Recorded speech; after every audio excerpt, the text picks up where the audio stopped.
Hello बच्चों, welcome to this video. ये video JEE 2025 के एस्पिरेंट्स के लिए है and this is going to be a very important video. और जैसा हमने लिखा है कि इस वीडियो को लास्ट तक देखें। हो सकता है कि इसमें जो आप टाइम इन्वेस्ट करें 1 घंटा या 1.5 घंटा, उससे हो सकता है आगे जो आपकी प्रिपरेशन में आप गलतियां करने वाले हो उसमें जो आपका हज़ारों घंटे वेस्ट होगा वो बच सकता है। और इवन ऐसा भी हो सकता है कि सिलेक्शन भी बच सकता है। लास्ट ईयर भी हमने एक ऐसा वीडियो बनाया था और कुछ बच्चों ने लास्ट में आके बोला कि हमने तो ये वीडियो बहुत लेट देखा और मैंने वही गलती की है जो इसमें हमने डिस्कस किया था, जो हमने बच्चों को आगाह किया था कि ये गलतियाँ नहीं कर सकते, ये गलतियाँ नहीं करना चाहिए। अगर आपको जेई 2025 में अपने हिसाब से रैंक लाना है, अपने पोटेंशियल के हिसाब से रैंक लाना है, तो you should be aware of these mistakes which usually are committed by students. तो लेट्स स्टार्ट। सबसे पहले हम वीडियो का फ्लो जान लेते हैं कि इस वीडियो में हम क्या क्या चीज़ कवर करने वाले हैं। तो सबसे पहला तो I will start with batch information which team competition is going to launch for the student जो जेई 2025 की तैयारी करना चाहते हैं। तो जो लोग कंपटीशन के साथ तैयारी करना चाहते हैं उसको प्रखर हमारा एक बैच है, उसके बारे में इंफॉर्मेशन दिया जाएगा। फिर दूसरा, जिन बच्चों ने अभी 11th से 12th में मूव कर रहे हैं, मतलब वो 12th अपना 2025 में देंगे और उन्होंने अगर 11th वाला पोर्शन फिनिश कर लिया है, ऐसे काफ़ी बच्चे हो सकते हैं कि जिन्होंने अर्ली स्टार्ट किया हो, तो उनको हो सकता है कि उनके पेरेंट बोलेंगे अभी से क्या करेगा, जब 12th में जाएगा अप्रैल में तब जाके प्रिपरेशन स्टार्ट करना। तो they should start their preparation now और इन अप्रैल। इसके बारे में we will discuss pros and cons of this. Third thing we will discuss, जो भी हमारा यहाँ पे प्रखर बैच है उसके क्या क्या कोर्स फीचर्स हैं, टीम कंपटीशन में एडमिशन लेने के क्या क्या एडवांटेज हैं, क्या क्या फीचर्स हैं, उसके बारे में we will discuss. Fourth point is point to ponder, because मतलब ये वो कुछ पॉइंट हैं, ये एनालिसिस के वो पॉइंट है जो अगर हमारे दिमाग में रहेंगे तो हम अपनी प्रिपरेशन को स्मूथन कर सकते हैं। या फिर हम कभी कभी हमें लगता है ये इंपॉर्टेंट है, पता नहीं ये इंपॉर्टेंट नहीं है, ऐसी चीज़ों का ध्यान रख सकते हैं। तो पॉइंट्स टू पॉन्डर का मतलब क्या है कि चीज़ें जो हमें सोचनी चाहिए, जो हमें अपने प्रिपरेशन के अंदर ध्यान में रखना चाहिए ताकि हमसे गलतियां ना हो। गलतियां तो फिर भी होगी, मतलब मिनिमम गलतियां हो, कम से कम जो यूजुअल गलती होती है अगर वो हम पहले से बता देंगे देखो ये कर सकते हो तुम गलती, तो बच्चा सचेत हो जाता है, कम से कम वो गलती तो ना करे, कोई नई गलती करे अगर करना भी है उसे। तो देन फिफ्थ पॉइंट आता है कि ऑनलाइन वर्सेस ऑफलाइन, कि कुछ बच्चों के दिमाग में हो सकता है कि ऑनलाइन पढ़ाई और ऑफलाइन पढ़ाई को लेके असमंजस चल रहा हो कि किधर पढ़ाई करनी चाहिए, उसके बारे में I will discuss. Sixth point is very important, do's and don'ts of the preparation. ये ऐसी गलतियां हैं जो बहुत सारे बच्चे करते हैं अपनी प्रिपरेशन में जब वो 11th और 12th में पढ़ रहे होते हैं, तो उसके बारे में we will discuss in detail कि ये गलतियां ना करें, वरना हो सकता है आपका रैंक कॉम्प्रोमाइज़ हो जाए, जो आपका पोटेंशियल है उस हिसाब से रैंक ना आए, या ऐसा भी हो सकता है कि सिलेक्शन ही कॉम्प्रोमाइज़ हो जाए। एंड लास्ट में we will talk about competition advantage, कि कॉम्पिटिशन में अगर कोई बच्चा पढ़ रहा है तो उसके पास क्या एडवांटेज है, दैट वी विल डिस्कस। तो लेट्स स्टार्ट। तो सबसे पहले जो बच्चे जेई 2025 में टीम कंपटीशन के साथ प्रिपरेशन करना चाहते हैं उनके लिए हमारा जो one of the most successful batch है जिसने हजारों रैंक प्रोड्यूस किया है पिछले 4 साल में, दैट इज प्रखर का first batch. This is for 11th to 12th moving students, और ये जेई 2025 के लिए मेंस एंड एडवांस के लिए ये बैच है, and batch is of course in online mode. तो इसके बारे में पर्टिकुलर समझ लेते हैं। बैच का नाम इज प्रखर 1 and that is online batch. जो स्टार्टिंग डेट है वो 14 दिसंबर है, तो 2023 से, मतलब 14 दिसंबर से ये स्टार्ट होगा। जो क्लास की फ्रीक्वेंसी है वो 3 to 4 डेज पर वीक होगा, मतलब अभी ये 3 डेज चलेगा अप्रैल तक, अप्रैल के बाद में ये 4 डेज पर वीक हो जाएगा। जो मोड ऑफ टीचिंग है वो हमारा रिकॉर्डेड शेड्यूल्ड लेक्चर्स है, मतलब रिकॉर्डेड लेक्चर्स आएंगे बट वो सारे एक साथ नहीं आएंगे, वो क्लास की तरह डेली एक क्लास की तरह अनलॉक होगा ताकि बच्चों का डिसिप्लिन बना रहे। फिर जो इस कोर्स की फ़ीस है दैट इज़ 28,400। लास्ट ईयर भी हमारी ये फ़ीस है, तो अभी जो बच्चा एडमिशन लेगा वो उसको लास्ट ईयर की फ़ीस पे ही एडमिशन मिल जाएगा। जब नया सेशन हमारा अप्रैल से स्टार्ट होगा तो उसमें ये वाली फ़ीस बढ़ सकती है। फिर course covered will be 12th class chapters, मतलब जेई के पॉइंट ऑफ व्यू से जो क्लास 12th में चैप्टर पढ़ाए जाते हैं वो कवर किया जाएगा। अब जो बच्चा ऑलरेडी कंपटीशन में पढ़ रहा है उसको तो कोई प्रॉब्लम है ही नहीं, उसने तो जो 11th में पढ़ा होगा उसके अलावा जो चैप्टर आएंगे वो 12th में उसको आ जाएगा। कुछ बच्चे ऐसे हो सकते हैं जो बाहर पढ़ रहे हों, उनमें हो सकता है 11th के चैप्टर का मिसमैच हो। तो अगर एक दो चैप्टर का मान लिया मिसमैच है, एक दो चैप्टर के मिसमैच होगा ज़्यादा से ज़्यादा, तो वो चैप्टर हम एक्स्ट्रा प्रोवाइड कर देंगे ऐसे बच्चों को जो किसी दूसरे इंस्टीट्यूट से कंपटीशन के साथ अब जुड़ना चाहते हैं। तो that is not a problem. ये 12th क्लास के कौन कौन से चैप्टर हैं इसके बारे में हम कोर्स के अंदर डाल देंगे, PDF डाल देंगे कि कौन कौन से chapter we are going to schedule, ये ठीक है। उसके अलावा भी अगर कोई चैप्टर तुम्हें ऐसा लगता है कि हमारे 11th क्लास में तो ये चैप्टर पढ़ाई नहीं गया है, तो वो चैप्टर के भी वीडियो लेक्चर आपको अवेलेबल करा दिए जाएंगे, नो इश्यूज़। फिर जो इस बैच का एक्सेस है वो ऑफकोर्स आपके पास एडवांस, जब JEE 2024 का जो JEE 2025 का जो एडवांस एग्ज़ाम होगा जून 25 के अराउंड होता है यूजली, तो जून 25 तक आपको इस बैच का एक्सेस रहेगा, ठीक है। अभी से स्टार्ट करके JEE 2025 का जब तक एडवांस का एग्जामिनेशन खत्म नहीं होता तब तक आपके पास इस बैच का एक्सेस रहेगा, सारे वीडियोस रहेंगे। जो वीडियो है वो रिकॉर्डेड शेड्यूल्ड मैंने बोला, बट एक बार जैसे 5 तारीख वाला जो लेक्चर है वो 5 तारीख को ही अनलॉक होगा, बट एक बार वो अनलॉक हो गया तो वो आपके डैशबोर्ड में पड़ा रहेगा बिल्कुल लास्ट तारीख तक। अगर मान लिया किसी भी बच्चे को दोबारा लेक्चर देखना है या कुछ पोर्शन उसमें देखना है तो उसके लिए वो उसके डैशबोर्ड में रहेगा। जो फैकल्टी टीम है, Neeraj Saini sir organic chemistry पढ़ाएंगे, Alok Kumar sir physical and inorganic पढ़ाएंगे, अमित बिजानिया सर फिजिक्स पढ़ाएंगे, and myself I will be taking mathematics. और फैकल्टीज़ के बारे में हमारा एक मोहित त्यागी यूट्यूब चैनल है, उसके ऊपर आप देख सकते हो कि टीचिंग स्टाइल क्या है सारी फैकल्टीज़ का। You can see if you gel with it then you can consider taking the admission. Course का जो कंप्लीशन डेट है, मतलब एक कोर्स कंप्लीशन का मतलब ये कि जो हमारा एसोसिएशन है वो तो 2025 तक चलेगा, जब तक एडवांस का एग्ज़ाम खत्म नहीं हो जाता। आई होप सबको ये पता है कि मेन एग्ज़ाम होता है, एडवांस एग्ज़ाम होता है। मेन के 2 एग्ज़ाम होते हैं यूजली, पहला एग्ज़ाम जनवरी 2025 में होगा, दूसरा एग्ज़ाम अप्रैल 2025 में होगा, और उसके बाद जून के आसपास जाके हमारा एडवांस का एग्ज़ाम होगा। तो 2 मेंस के एग्ज़ाम होंगे, एक एडवांस का एग्ज़ाम होगा। तो जब तक कोर्स जो हमारा एसोसिएशन है वो तो एडवांस के एग्ज़ाम तक रहेगा। इवन उसके बाद भी बच्चे काउंसलिंग वगैरह के लिए बात करते हैं, तो जब तक पूरा काउंसलिंग नहीं आता तब तक you will be in touch with us, आपके पास वो डैशबोर्ड रहेगा। और जहाँ तक कोर्सेज कंप्लीट कराने वाली बात है, जो वीडियो लेक्चर्स आ रहे हैं वो हमारे अक्टूबर 24 के लास्ट तक फिनिश हो जाएगा, ठीक है। बट वो कोर्स फिनिश होने के बाद भी हमारे टेस्ट लगातार चलते रहेंगे, रिवीजन कोर्स वगैरह चलता रहेगा उसके बाद में। इसीलिए मतलब कोर्स के जो शेड्यूल्ड लेक्चर्स हैं वो शेड्यूल हमारे अक्टूबर के लास्ट तक हो जाएगा, ताकि हमारे पास नवंबर हो, दिसंबर हो, पूरा 2-2.5 महीना हो, जिससे 2025 में जब पहला मेंस आएगा जनवरी के अंदर तो हम उसमें फुल्ली तैयार हैं, रिवीजन करके सब कुछ जो भी हमारे रफ एजेस है, 11th का कुछ मान लिया छूट गया हो, उन सब की तैयारी करके हम फुल्ली तैयार हैं। इसलिए लास्ट का जो 2 मंथ है that is also very important. अच्छा, कोर्स कंप्लीशन के बाद हम रिवीजन भी कराते हैं, और ईच एंड एवरीथिंग, एक बार अगर आपने एडमिशन ले लिया तो each and everything is included in this fees, चाहे वो रिवीजन हो चाहे मटेरियल हो, सारा कुछ इसके अंदर है, कुछ भी हमें एक्स्ट्रा पे करने की जरूरत नहीं है। तो जैसे हमारा जो चैम्प कोर्स है मेंस के रिवीजन के लिए, वो हम साइकिल रन करेंगे जब ये कोर्स कंप्लीट हो जाएगा अक्टूबर में, उसके बाद। और मेंस 1 के बाद जो एडवांस का रिवीजन कोर्स है वो हमारा जो आइकॉनिक कोर्स है कैट्स, वो हम रन करेंगे जनवरी के बाद, ठीक है। तो मतलब हमारे एसोसिएशन लगातार चलता रहेगा, क्लास लगातार चलता रहेगा, टेस्ट लगातार होते रहेंगे। कोर्स के ड्यूरेशन में भी होता है, हर 21 दिन पे टेस्ट होता है हमारे यहाँ।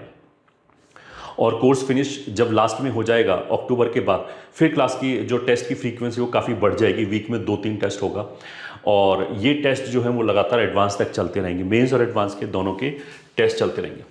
अच्छा, इसमें से कुछ बच्चे ऐसे हो सकते हैं कि जो बोलेंगे कि हमें 11th का भी तो अभी पेपर देना है, तो 11th के पेपर के लिए हम फरवरी में 15 डेज़ का एक ब्रेक देते हैं, और यूजली वो देते हैं जिसमें मैक्सिमम बच्चों के पेपर पढ़ रहे हो। बट इसमें क्या है कि जैसे हम जो क्लास की फ्रीक्वेंसी लगाएंगे अभी अप्रैल से पहले वो 1 वीक में 3 दिन क्लास लगाएंगे, और हर दिन फिजिक्स, केमिस्ट्री, मैथमेटिक्स का 1.5 घंटे का क्लास होगा, ठीक है। तो मान लिया जो हमने छुट्टी दिया, अगर बाई चांस उसके साथ 1-2 दिन मैच नहीं हुआ तो वीक में तो तुम्हारे पास पूरे 6 दिन पड़े हैं। अगर 3 दिन क्लास है तो बाकी 3 दिन तो फ्री है ही। तो अगर मान लिया कुछ ही 4 दिन हम लेक्चर नहीं देख पाए बोर्ड 11th के एग्ज़ाम की वजह से, तो वो बाद में आराम से कवर किया जा सकता है, that is not an issue. तो उसका भी एक ब्रेक दिया जाएगा बच्चों को, ताकि वो बर्डन फील ना हो। अच्छा, अगर किसी भी तरह की कोई भी इंक्वायरी है इस कोर्स से रिलेटेड तो आप इन नंबर्स पे कांटेक्ट कर सकते हैं। #8 #0 मतलब 8888 4 बार 000021 इस नंबर पे कॉल कर सकते हैं। दिस इज नॉर्मल नंबर, मतलब ऐसा कोई नहीं कि इसमें आपके पैसे कट जाएंगे, कुछ बच्चों को ऐसा फील होता है। नंबर बस वीआईपी नंबर है। बाकी 7410900901906908 ये तो सेम ही है, 7410900900। तो इनमें से चारों में से किसी भी नंबर पे आप कांटेक्ट कर सकते हैं। अगर आपको कुछ चीज़ पूछनी है, कुछ चीज़ समझ में नहीं आई तो they will answer your queries. If you want to register in this batch then you can go to जो गूगल का प्ले स्टोर है, वहाँ पे एडू कॉम्पिटिशन के नाम से हमारी ऐप है, उसको इंस्टॉल करके वहाँ पे you can find this batch प्रखर 1। और उसका जो सेशन है वो ऑफकोर्स 24-25 वाला सेशन है, ठीक है। प्रखर 1 24-25 सेशन लिखा होगा, क्योंकि पिछले साल का भी प्रखर 1 अभी हमारे पास चल ही रहा है, जो 2024 में एग्ज़ाम देंगे। और कोई बच्चा अगर वेब से रजिस्टर करना चाहता है तो online.competition.com पे जा सकता है। बैच की जो लिंक है वो डिस्क्रिप्शन में दे रखा है, आप उस लिंक को फॉलो करके भी सीधा बैच में रजिस्टर कर सकते हैं। और किसी भी तरह की दिक्कत है तो you can enquire about it, इन नंबर्स पे बात कर सकते हैं, ठीक है। अब हम आगे चलते हैं। कुछ बच्चों के दिमाग में ये होगा कि शुड आई स्टार्ट नाउ और फ्रॉम अप्रैल।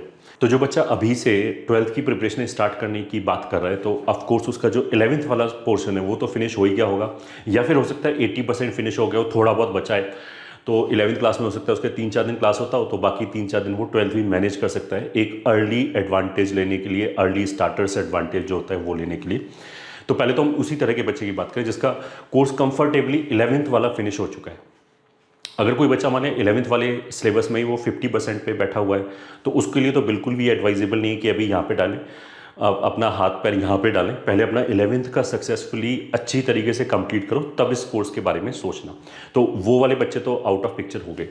अब एक बच्चा ऐसा हो सकता है कि जिसने 11th का लगभग कर लिया हो और उसको लग रहा हो कि यार अभी लूँ या फिर अप्रैल से जब बोर्ड चालू, मतलब जब 12th क्लास की स्कूल में क्लासेस चालू होती है तभी हम 12th में प्रिपरेशन स्टार्ट करें जेई के पर्सपेक्टिव से। तो उन बच्चों के जो दुविधा है उनके बारे में आई कैन टॉक। देखो, अगर 12th के लिए बच्चा रेडी है, 11th का पोर्शन खत्म हो चुका है, तो उसका मतलब क्या है कि वो बहुत सारे बच्चों से 99.9% बच्चों से वो ऑलरेडी आगे है।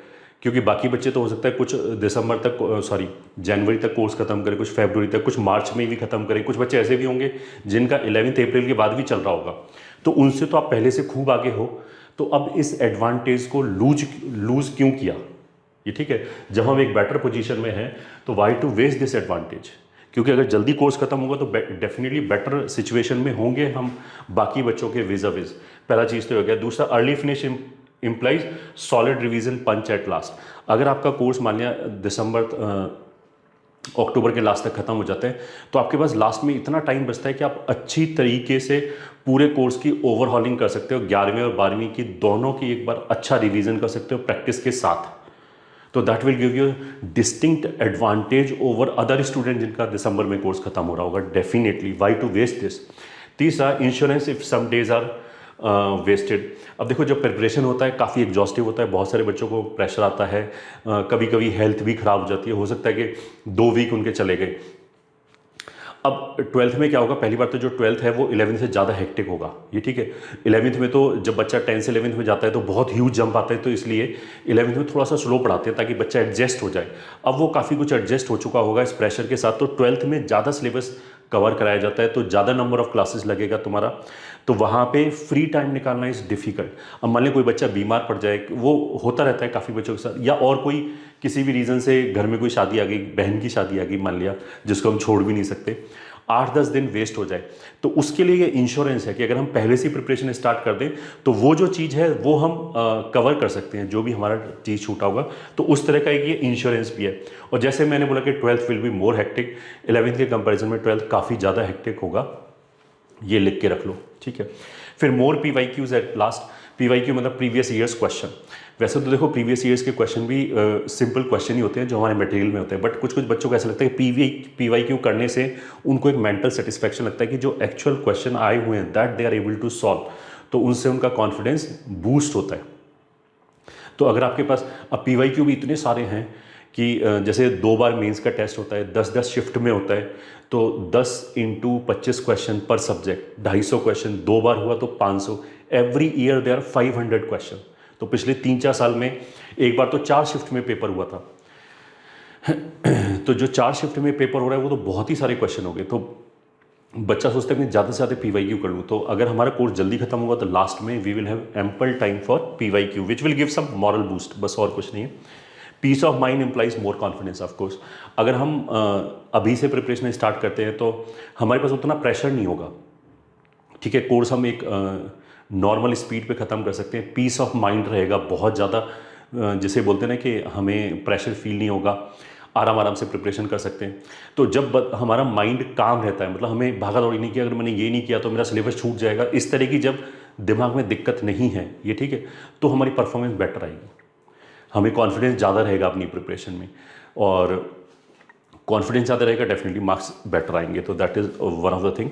Next 3-4 months might get wasted, मतलब ऐसा हो सकता है कि जो बच्चा अभी से मान लिया उसका 11th का सिलेबस भी फिनिश्ड है, तो अगर वो प्रॉपरली किसी सिस्टम में मतलब अपना टाइम इनपुट नहीं दे रहा है, तो ऐसा हो सकता है जो अगला 2-3 महीने हैं, जैसे कुछ बच्चे ये सोचेंगे मैं 11th का अच्छी तरीके से रिवाइज कर लेता हूँ, बट फिर वो उतना एग्जॉस्टिवली जितना उनकी अभी पढ़ाई चल रही होगी वो टाइम फिजल आउट हो जाएगा, कहीं वेस्ट हो गया, उन्हें पता नहीं लगेगा एक दिन कब निकल गया ये, ठीक है। एवरी डे वो कुछ ऐसा होगा कि अगर सिस्टमेटिकली हमारे पास चीज़ें नहीं है करने के लिए, तो हार्डली 2-3 घंटे बच्चे पढ़ पाते हैं, फिर कहीं यहाँ टाइम निकल गया, कहीं यहाँ लीक हो गया, पता ही लगता।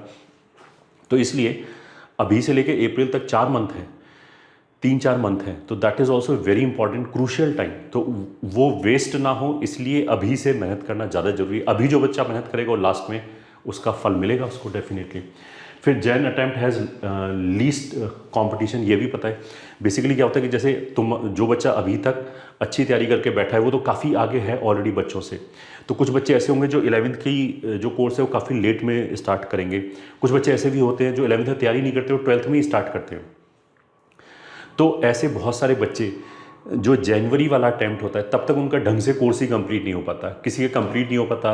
इवन जो 12th पास जो ड्रॉपर्स होते हैं उनमें भी बहुत बड़ा एक चंक होता है जिनका कोर्स कंप्लीट नहीं हो पाता जब जनवरी मेंस का फर्स्ट अटैम्प्ट आ जाता है। तो इसलिए जो जनवरी मेंस का फर्स्ट अटैम्प्ट है उसमें कॉम्पिटिशन बहुत कम होता है इन कंपेरिजन टू अप्रैल। हर साल ऐसा होता है कि बहुत सारे बच्चे जनवरी से अप्रैल तक जाने में अपने मार्क्स 30-40 बढ़ा लेते हैं। जैसे जेई में इसमें जो 300 मार्क्स का पेपर होता है, ऐसा हो सकता है कि पहली बार उसने मान ली 140 मार्क्स आए, दूसरी बार उसके 160 मार्क्स आए, 170 मार्क्स आए, और फिर भी उनका परसेंटाइल नीचे आ गया या उतना ही रहा, बिकॉज कॉम्पिटिशन बढ़ जाता है, बाकी लोग भी अपना कोर्स कंप्लीट करके रिवाइज करके तैयार हो जाते हैं। तो this is the distinct advantage उन बच्चों के लिए जिनका अर्ली स्टार्ट करेंगे, तो उनका जो मेंस 1 तक है, मेंस 1 तक वो सॉलिड तैयारी होगी, उनकी कंपटीशन कम होगा, बेटर रिजल्ट आएगा। अब जनवरी अटैम्प्ट में जो बच्चा अच्छा परसेंटाइल ले आया, क्योंकि मेंस से NITs वगैरह में सिलेक्शन होता है और एडवांस से IITs में सिलेक्शन होता है, तो एक बार अगर किसी बच्चे का मेंस में ढंग का परसेंटाइल आ गया, मान ली 99.8 आ गया, तो उसको अप्रैल वाले अटैम्प्ट के लिए टेंशन देने की जरूरत नहीं, क्योंकि वो क्वालिफाई तो हो ही गया एडवांस के लिए। तो जो उसके आगे का टाइम बचता है, मतलब जनवरी से लेके जो जून तक का टाइम बचता है, वो फुल्ली डिवोट कर सकता है एडवांस के लिए विदाउट बॉदरिंग के मेंस टू बी है। तो उससे क्या होता है कि उसका एडवांस का प्रिपरेशन भी बहुत अच्छा हो जाता है। जो बच्चा मेंस 1 में थोड़ा सा वीक रह जाता है वो क्या करता है, उसके 2 दिमाग चलते रहते हैं मेंस 1 के बाद ना, वो कुछ टाइम मेंस में इन्वेस्ट करेगा, कुछ एडवांस में इन्वेस्ट करेगा, तो उसकी उतनी अच्छी तैयारी नहीं हो पाती of course in comparison to the student जिसको मेंस 2 की टेंशन ही नहीं है, वो फुल्ली एडवांस के पीछे लगा हुआ है, बड़े अच्छे टफ क्वेश्चन कर रहा है, तो एडवांस के लिए बेटर करेगा वो ऑफकोर्स एडवांस में जाके। तो that is also an distinct advantage early start करने का। तो ये हो गया पॉइंट्स कि एक बच्चे को अभी स्टार्ट करना चाहिए या अप्रैल में स्टार्ट करना चाहिए। नेक्स्ट पॉइंट, कोर्स जो हमारा प्रखर इंटीग्रेटेड है उसमें फीचर्स क्या क्या हैं उसके बारे में जल्दी जान लेते हैं। एक तो शेड्यूल्ड रिकॉर्डेड लेक्चर है, दैट आई हैव सेड। जो भी मटेरियल है, मटेरियल आपके पास ऑफ कोर्स डैशबोर्ड में अवेलेबल रहेगा डिजिटल फॉर्म में, उसकी एक हम फिजिकल कॉपी भी भेजते हैं क्वेश्चन वाले पार्ट की, ताकि बच्चे का स्क्रीन टाइम उतना ज़्यादा ना हो, क्योंकि क्वेश्चन प्रैक्टिस करते समय मेरे को लैपटॉप या मोबाइल पे देखने की जरूरत नहीं है, तो एक हम फिजिकल कॉपी भेजते हैं बच्चों को, जहाँ पे क्वेश्चंस और आंसर्स दिए होते हैं, ये ठीक है। उसमें हम सोल्यूशन नहीं भेजते ऑफ कोर्स, सोल्यूशन उसको ऑनलाइन ही आके देखना पड़ेगा। तो दैट कॉम्प्लीमेंट्री फिजिकल कॉपी का is also included in this fees, मतलब उसके लिए कुछ एक्स्ट्रा पे नहीं करना, वो उसी के अंदर इंक्लूडेड है। फिर ग्रेडेड एग्जॉस्टिव मटेरियल, जो हमारा मटेरियल है वो ग्रेडेड है एंड एग्जॉस्टिव है। ग्रेडेड का मतलब ये होता है कि हर बच्चे का रिसेप्टिविटी अलग अलग लेवल की होती है। तो ग्रेडेड मटेरियल का मतलब ये है कि पहले उसको एक्सरसाइज 1 इंश्योर करनी चाहिए कि वो कर ले। अब जो बच्चा एक्सरसाइज 1 कर लेगा उसका मेंस में अच्छा रैंक आ जाएगा। फिर उसके बाद आता है एक्सरसाइज 2। तो अगर टाइम मिलता है तीनों सब्जेक्ट में करने के बाद, अगर टाइम मिलता है तो फिर वो एक्सरसाइज 2 के ऊपर जा सकता है। दैट विल इंश्योर कि उसका एडवांस में भी अच्छा रैंक आएगा। फिर हमारी एक्सरसाइज 3 होती है प्रीवियस ईयर्स के क्वेश्चन, फिर एक्स्ट्रा एज भी होती है, फिर डीबीपीज भी होती है। तो इतना ज़्यादा एग्जॉस्टिव मटेरियल है कि बच्चे को किसी भी बुक, किसी भी दूसरे मटेरियल, किसी की भी जरूरत नहीं है, सारा मटेरियल हम प्रोवाइड करते हैं। अगर कोई बच्चा बोले कि मैं टॉप 10 में रैंक लाना चाहता हूँ, बिल्कुल तुम ये graded material exercise by exercise करते जाओ, तुम्हारी रैंक ऊपर आती रहेगी। ये मटेरियल जो हमने दिया है वो 99.9% बच्चे ख़त्म ही नहीं कर सकते, ये श्योर बात है, क्योंकि बहुत ज़्यादा एग्जॉस्टिव मटेरियल है, क्यूरेटेड मटेरियल है। ये बहुत सारे बच्चे होते हैं ना कि बहुत सारा मटेरियल उन्होंने जमा कर लिया, बट उन्हें समझ में नहीं आता कि टाइम तो इतना है नहीं पर चैप्टर, तो कौन से क्वेश्चन करें कौन से ना करें। हमारे यहाँ जो बच्चा एडमिशन ले रहा है उसको इन सब टेंशनों से बिल्कुल दूर रहना है, उसी का काम केवल पढ़ाई करनी है, बाकी सारा चीज़ हम करके दे रहे हैं। हमारे एक्सपर्ट्स हज़ारों घंटे लगा के मटेरियल बनाते हैं, एक एक क्वेश्चन छांटते हैं, हर साल के पेपर को रिसर्च करते हैं कि इस बार क्या चीज़ एक्स्ट्रा आई है, पेपर में क्या एक्स्ट्रा वो फैक्टर है, वो हम कहीं ना कहीं इनकॉर्पोरेट करते हैं, भले ही वो डीपीपीज में हो, भले ही वो मॉड्यूल में हो या फिर वो टेस्ट में हो, किसी ना किसी फॉर्म में हमारी रिसर्च चलती रहती है। मतलब हमारा भी एक रॉ है रिसर्च एंड एनालिसिस विंग, जहाँ पे हम हर साल के पेपर से इनपुट लेके हम अपने मटेरियल को चेंज करते हैं ताकि बच्चे का टाइम बचे। आजकल इतना ज़्यादा एग्जॉस्टिव मटेरियल हो गया है कि बच्चा वो सारा कर ही नहीं सकता, तो इसलिए क्यूरेटेड मटेरियल देते हैं हर बच्चे की नीड के हिसाब से, कि जो उसका पोटेंशियल है, जितना वो हार्डवर्क कर रहा है, जो उसकी रिसेप्टिविटी है, उसके हिसाब से उसका बेस्ट रैंक आए। तो बच्चे को वो टाइम वेस्ट करने की जरूरत नहीं, we are doing for him. जो भी मटेरियल है उसका text and video solution available है, ठीक है। अब ये जो टेक्स्ट एंड वीडियो सोल्यूशन बनाया गया है वो एक्सपर्ट्स द्वारा बनाया गया है, ऐसा नहीं है। यू विल फाइंड कि कुछ कुछ वेबसाइट है जहाँ पे वो जैसे बोलते हैं ना कि मशीन के द्वारा, वो मशीन इन द सेंस कि उन्होंने बीटेक के कुछ बच्चे हायर कर लिए और उससे सोल्यूशन बनवाए जा रहे हैं असेंबली लाइन में धड़ाधड़। वो कोई उसमें वो टच नहीं आता, क्योंकि वो बहुत सारे बच्चे क्या करते हैं, उन्हें खुद भी नहीं आता आधी चीज़ें, तो वो तो टेक्स्ट सोल्यूशन पढ़ लेते हैं वीडियो में, तो वो वीडियो में रहता टेक्स्ट सोल्यूशन है। हमारे यहाँ जो एक्सपर्ट हैं उन्होंने ही सोल्यूशन बनाए हैं, सीनियर फैकल्टी ने सोल्यूशन बनाए हैं, जिनको पता है कि बच्चा कहाँ कहाँ अटकता है, क्योंकि वो बच्चों के साथ इंटरेक्ट कर चुके हैं, कई साल से पढ़ा चुके हैं, उन्हें पता है कि क्या क्या डाउट आते हैं, तो वो सारी चीज़ इनकॉर्पोरेट की जाती है। तो ऐसा नहीं कि हमारा वीडियो सोल्यूशन और दूसरे का वीडियो सोल्यूशन तो हम बोलेंगे दोनों को बराबर होगी, नहीं। ज़मीन एंड आसमान का अंतर है क्वालिटी के अंदर, बच्चे की अंडरस्टैंडिंग के अंदर, कि उसका दिमाग हम कैसे डेवलप करें, सोल्यूशन से भी हम उसको क्या चीज़ नहीं सिखा सकते। तो that is also a differentiating factor between us and बाकी के जो लोग हैं। डाउट सॉल्विंग कंपटीशन की सबको पता है बेस्ट है इंडस्ट्री में, और 24/7 बच्चा टेलीग्राम पे डाउट पूछ सकता है। उसके अलावा डेली लाइव डाउट काउंटर लगता है हमारा, ये ठीक है, जूम के ऊपर एक सर्टेन टाइम में बच्चा वहाँ आके अपने डाउट पूछ सकता है। और यहाँ पे हम पहली कोशिश क्या करते हैं कि बच्चा जो हमारा मटेरियल है उसी में से पूछे, क्योंकि हमारा मटेरियल इतना ज़्यादा अनंत है कि बच्चा उसको कर ही नहीं सकता। जो बच्चा उसको पूरा कर रहा है उसका मतलब क्या है कि उसकी AIR 50 के अंदर आ जाएगी आराम से। उसके बाद अगर उसको टाइम बच रहा है तो हमसे बोले, हम उसको एक्स्ट्रा मटेरियल देंगे। वरना क्या करते हैं बच्चे इधर उधर से बुक करने की कोशिश करते हैं, अपनी रैंक तो ख़राब करते हैं, हमारी भी नाम डुबोते हैं। तो इसलिए हमारा जो पहला जो यहाँ पे डाउट सेशन है वहाँ पे हमारे लेक्चर से पूछो, हमारी DPP से पूछो, उसको फर्स्ट प्रायोरिटी दी जाती है, ठीक है। उसके बाद अगर टीचर पे टाइम है और उसका अगर मन करता है तो वो बाहर के डाउट भी बता सकता है। बट जो बच्चा सिंसियर है उसको इस सिस्टम के बाहर जाने की जरूरत ही नहीं पड़ेगी, each and everything is provided. मतलब हमारा काम है ना ये सारी चीज़ें रिसर्च करना, नए नए क्वेश्चन लेके आना, जो अप्रोप्रिएट चीज़ है वो देना। फिर regular and relevant test with proper analysis, मतलब हर 21 दिन पे टेस्ट लिए जाते हैं, जिसका पूरा एनालिसिस बच्चों को दिया जाता है कि किस टाइम किस क्वेश्चन में उसने कितना इन्वेस्ट किया, कहाँ उसके कितने सही हुए कितने गलत हुए, उस तरह का एनालिसिस, एवरेज क्या था, तुम्हारी रैंक कैसे आई, इस तरह का एनालिसिस दिया जाता है कि ताकि वो उस इनपुट को यूज़ करके अपने अगले वाले टेस्ट को बेटर कर पाए। एक वर्ड मैंने लिखा है यहाँ पे, रेलेवेंट। आजकल टेलीग्राम पे बहुत सारी मार्केटिंग टेस्ट घूमते रहती हैं, टेस्ट सीरीज। उसमें क्या करते हैं, उन्हें नहीं पता कि बच्चा के लिए वो अच्छा है या नहीं है। कुछ टेस्ट सीरीज ऐसी होंगे जो तुम्हें फील गुड दिलाई देगा, मालूम पड़ा कि वो बोर्ड के लेवल का है, या फिर कुछ मार्केटिंग के लिए बच्चों को ये प्रूव करने के लिए तेरे को कुछ नहीं आता, बहुत टफ टेस्ट डाल देते हैं। अब वो जो टफ टेस्ट है वो एक्चुअल टेस्ट तो है नहीं, वो रेलेवेंट नहीं है, तो बच्चा उसको देख के बहुत सारे बच्चे डिप्रेस हो जाते हैं। उनकी अच्छी खासी प्रिपरेशन चल रही होती है, वो पटरी से नीचे उतर जाती है बिकॉज ऑफ दीज थिंग। तो इसलिए हमारी जो टीम है वो टेस्ट वैसे ही बनाती है जो एक्चुअल आते हैं। एक्चुअल जो टेस्ट आते हैं वो थोड़े मॉडरेट भी आते हैं, फिर कोई टफ आ गया, कोई ईजी आ गया, हर तरह का टेस्ट दिया जाता है बच्चों को इन डिफरेंट टेस्ट में। तो that is also very important. Plus ये जो टेस्ट है इसके सबके video solution and text solution दिए जाते हैं, ताकि बच्चे को जो क्वेश्चन नहीं कर पाया वो देखे कि उसका आइडियल सोल्यूशन क्या था, उसे क्या चीज़ उससे मिस हो गया एंड सो ऑन। फिर गाइडेंस सेशन वीकली। आपकी प्रिपरेशन मतलब कितना भी चीज़ें समझा लो, फिर भी कुछ ना कुछ बच्चों का कुछ ना कुछ दिक्कत होगा, किसी का पटरी से नीचे उतर गया, कुछ और कोई दिक्कत आ गया, एक्सटर्नल फैक्टर आ गया, तो बच्चे को टाइम टू टाइम एक गाइडेंस की जरूरत रहती है। तो वैसे तो हमारे व्हाट्सएप ग्रुप बने हैं, सपोर्ट ग्रुप, वहाँ पे आप फैकल्टी को व्हाट्सएप पे पिंग करके उससे पूछ सकते हो, कभी भी पूछ सकते हो डेली। बट हम एक रेगुलर सेशन भी रखते हैं, लाइव सेशन अपनी ऐप के ऊपर, जहाँ पे बच्चा इंटरेक्ट कर सकता है फैकल्टी से और अपनी प्रिपरेशन का सही गाइडेंस ले सकता है, उसको वापस पटरी पे लाने के लिए क्या चीज़ करना है वो पूछ सकता है। देन वी हैव बोर्ड्स के लिए भी सपोर्ट हम देते हैं। मतलब वैसे तो जो बच्चा पीसीएम कर लेगा बोर्ड जेई के हिसाब से, उसके लिए बोर्ड में कुछ बचता नहीं, बट फिर भी बोर्ड में थोड़ा बहुत लिखने का स्टाइल अलग होता है, तो उससे रिलेटेड हम बोर्ड्स की क्लासेस भी देते हैं। बट बोर्ड्स की क्लासेस हम पीसीएम एंड इंग्लिश ये देते हैं बस, ठीक है। बाकी फिफ्थ जो सब्जेक्ट है उसकी नहीं देते, क्योंकि वो बहुत सारे सब्जेक्ट है, इतने सारे ऑप्शन हम दे नहीं सकते।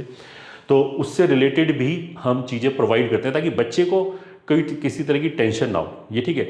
अब बोर्ड में ऐसा भी होता है कि अगर उसने कुछ चीज़ पढ़ ली तो अब जब प्रेजेंटेशन है उसे केवल यही चीज़ तो समझनी है, उसके लिए ऐसा थोड़ा है कि उसे दोबारा वो बोर्ड की चीज़ें सेम चीज़ पढ़ जाए जो वो ऑलरेडी पढ़ चुका है। वी डू नॉट वांट कि उसका क्वालिटी टाइम वेस्ट हो, तो इसलिए हम ऐसा जिसे बोलते हैं ना कि एक बूस्टर टाइप डालते हैं कि बोर्ड के लिए क्या चीज़ एक्स्ट्रा चाहिए वो हमने एक छोटे से टाइम फ्रेम में लेक्चर उसको दे दिए, वो करेगा, उसका बोर्ड में भी अच्छा मार्क्स आएगा। या फिर बाकी के जो एग्ज़ाम हो गए, बिट सेट हो गया, उसके हम टेस्ट देते हैं कि उसके अंदर क्या क्या चीज़ आती हैं, WBJE, UGEE, इससे ये जो मेन एग्ज़ाम है इसका सारा सपोर्ट हम प्रोवाइड करते हैं। Each and everything is included in this fees. मैंने ये बोला कि आप एक बार ये बैच ले लियो तो आपकी सारी टेंशन खत्म, सारी इन्फॉर्मेशन आपको यहीं मिल जाएगी, ऑथेंटिक इन्फॉर्मेशन मिलेगी, फॉर्म कब आ रहे हैं, कैसे फिल करते हैं, ये सारा जो वन स्टॉप सोल्यूशन है फॉर ऑल द इंफॉर्मेशन हो गया। नीड हो गया, नीड का मतलब है किसी बुक किसी टेस्ट सीरीज की एक्सटर्नल की जरूरत नहीं पड़ेगी, each and everything is provided over here. बस आपका काम है मेहनत करो और जो चीज़ बोला जाए उसको फॉलो करो, जितना ज़्यादा फॉलो करोगे उतनी बेटर रैंक आएगी, ये ठीक है। ऑथेंटिक गाइडेंस 24/7 ऑन व्हाट्सएप, ठीक है। जो भी हमें इन्फॉर्मेशन मिलती है कि जेई का फॉर्म आ गया, ये फॉर्म आ गया, वो सब हम बच्चों को व्हाट्सएप ग्रुप पे पास करते हैं। बच्चों को कहीं इधर उधर टाइम वेस्ट करने की जरूरत नहीं है, ठीक है। स्मूथ फंक्शनिंग, ठीक है। Of course we are the people जिन्होंने हमने 4 साल से 4 साइकिल निकाल लिया है स्मूथली, और ये हमारी 5th साइकिल स्टार्ट होने वाली है। तो हमने चीज़ों को प्रोसेस को बहुत स्मूथ बना लिया है, बहुत सारे इनोवेशन करके, ताकि बच्चे को और क्या क्या एक्स्ट्रा एज दिया जा सकता है कि वो अच्छा परफॉर्म करे अपने पोटेंशियल के हिसाब से, कैसे कस्टमाइज़ किया जा सकता है उसकी प्रिपरेशन को उसके नीड के हिसाब से, दिस वी हैव मास्टर्ड। बाकी अनसर्टेनिटी नहीं है, बहुत सारे इंस्टीट्यूट में यू विल सी कि पहले साल उनकी फैकल्टी टीम कुछ और थी, दूसरे साल कुछ और हो गया, तो वो सिस्टम नहीं बना पाई, ये ठीक है। टेस्ट उनके अलग अलग जगह से आ रहे हैं, कभी ये इररेलेवेंट टेस्ट आ गया, कभी वो इररेलेवेंट टेस्ट आ गया, तो वो मतलब 3-4 साल से, बाकी के हो सकता है 6-7 साल से रन कर रहे हो, बट वो कंसिस्टेंटली एक टीम वर्क नहीं है, उनकी टीम लगातार चेंज हो रही है। हमारे जो टीम है वो सेम चीज़ है, इंटैक्ट है, तो ये इवॉल्व हो रहा है, तो बच्चों को लगातार स्मूथ एक्सपीरियंस मिलता है, जो उसके लिए बेस्ट है वो एक्सपीरियंस मिलता है। हमारे पास डेटा भी है पिछले 3-4 साल का कि क्या क्या बच्चों ने कमी की, वो हम अपनी टिप्स के अंदर डालते रहते हैं कि बच्चों ये मत करना, देखो ये तू गलती करने वाला है। तो वो जो चीज़ है, वो जो सपोर्ट है वो आई विल से कि बाकी की जगह मिलना बहुत ही ज़्यादा डिफिकल्ट है। इनोवेटिव टीचिंग का मतलब क्या है कि हमने फास्ट लेन लेके आए, हम सी क्यूब लेके आए, ताकि बच्चे के पास जो टाइम अवेलेबल है, जो उसकी कैपेबिलिटी है, उसका बेस्ट यूटिलाइजेशन कैसे किया जा सके ताकि उसकी बेस्ट रैंक आए। तो यहाँ पे वो कस्टमाइजेशन पॉसिबल है। Course completion on time, many institute में हमने देखा है कि वो मेंस 2 तक उनका कोर्स ही कंप्लीट नहीं होता, ये ठीक है। यहाँ पे each and everything is standardize, ये ठीक है। हमने इतनी साइकिल रन कर ली, हमें पता है बैक ऑफ द हैंड की तरह, हमें पता है कि प्रिपरेशन कैसे चलता है, कब टेस्ट कराने, कब टेस्ट की फ्रीक्वेंसी बढ़ानी है, कब थोड़ा टेस्ट की फ्रीक्वेंसी डाई डाउन करनी है, कब हमें बच्चों के साथ इंटरेक्ट करना है क्योंकि वो अब प्रेशर फील कर रहा होगा। Each and everything is scientifically included in this course. Quick adjustment according to new situation. जैसे जेई ने इस साल 2024 के एग्जाम के लिए मेंस में से कुछ सिलेबस हटाया, हमने तुरंत अगले ही दिन सारे वो जो वीडियो थे उनके टाइम स्टैम्प बच्चों को बता दिया, देखो ये पोर्शन छोड़ सकते हो मेंस के लिए। अपनी जो हमने पीवाई की बुक निकाल के जो अमेजोन पे अवेलेबल है, उसके हमने सारे काट छाट कर दिया कि नए सिलेबस के हिसाब से ये होगा। And we are the only one which did it, because हमारी जो टीम है, हमने बोला ना हमारे पास एक रॉ है, वो 24 घंटे की ही काम करता है। रिसर्च एंड एनालिसिस विंग है हमारे पास जो 24 घंटे ये काम करती है, जहाँ पे बड़े बड़े यूनिकॉर्न फेल हो गए, मतलब उनको पता है पड़ी नहीं है कुछ, क्योंकि बहुत सारे लोगों के पास वो सीरियस बच्चे भी नहीं है, तो वो कोई पूछता भी नहीं है, वो करते भी नहीं है। We are the people, we are the leader in this field, I would say. And जैसा मैंने बोला कि हम 5th साइकिल रन कर रहे हैं। Customization according to individual students need. कुछ ऐसा होता है कि एक बच्चे ने बोला कि पीएनसी में समझ ही नहीं सकता, ठीक है मैं तो छोड़ के जाऊंगा, तो हम ऐसे बच्चों को समझाते हैं भाई छोड़ के मत जा, हो सकता है कि बोर्ड लेवल का क्वेश्चन आ जाए जो आता रहता है, तो तू कम से कम एक मिनिमम लेवल तक तो करके जा।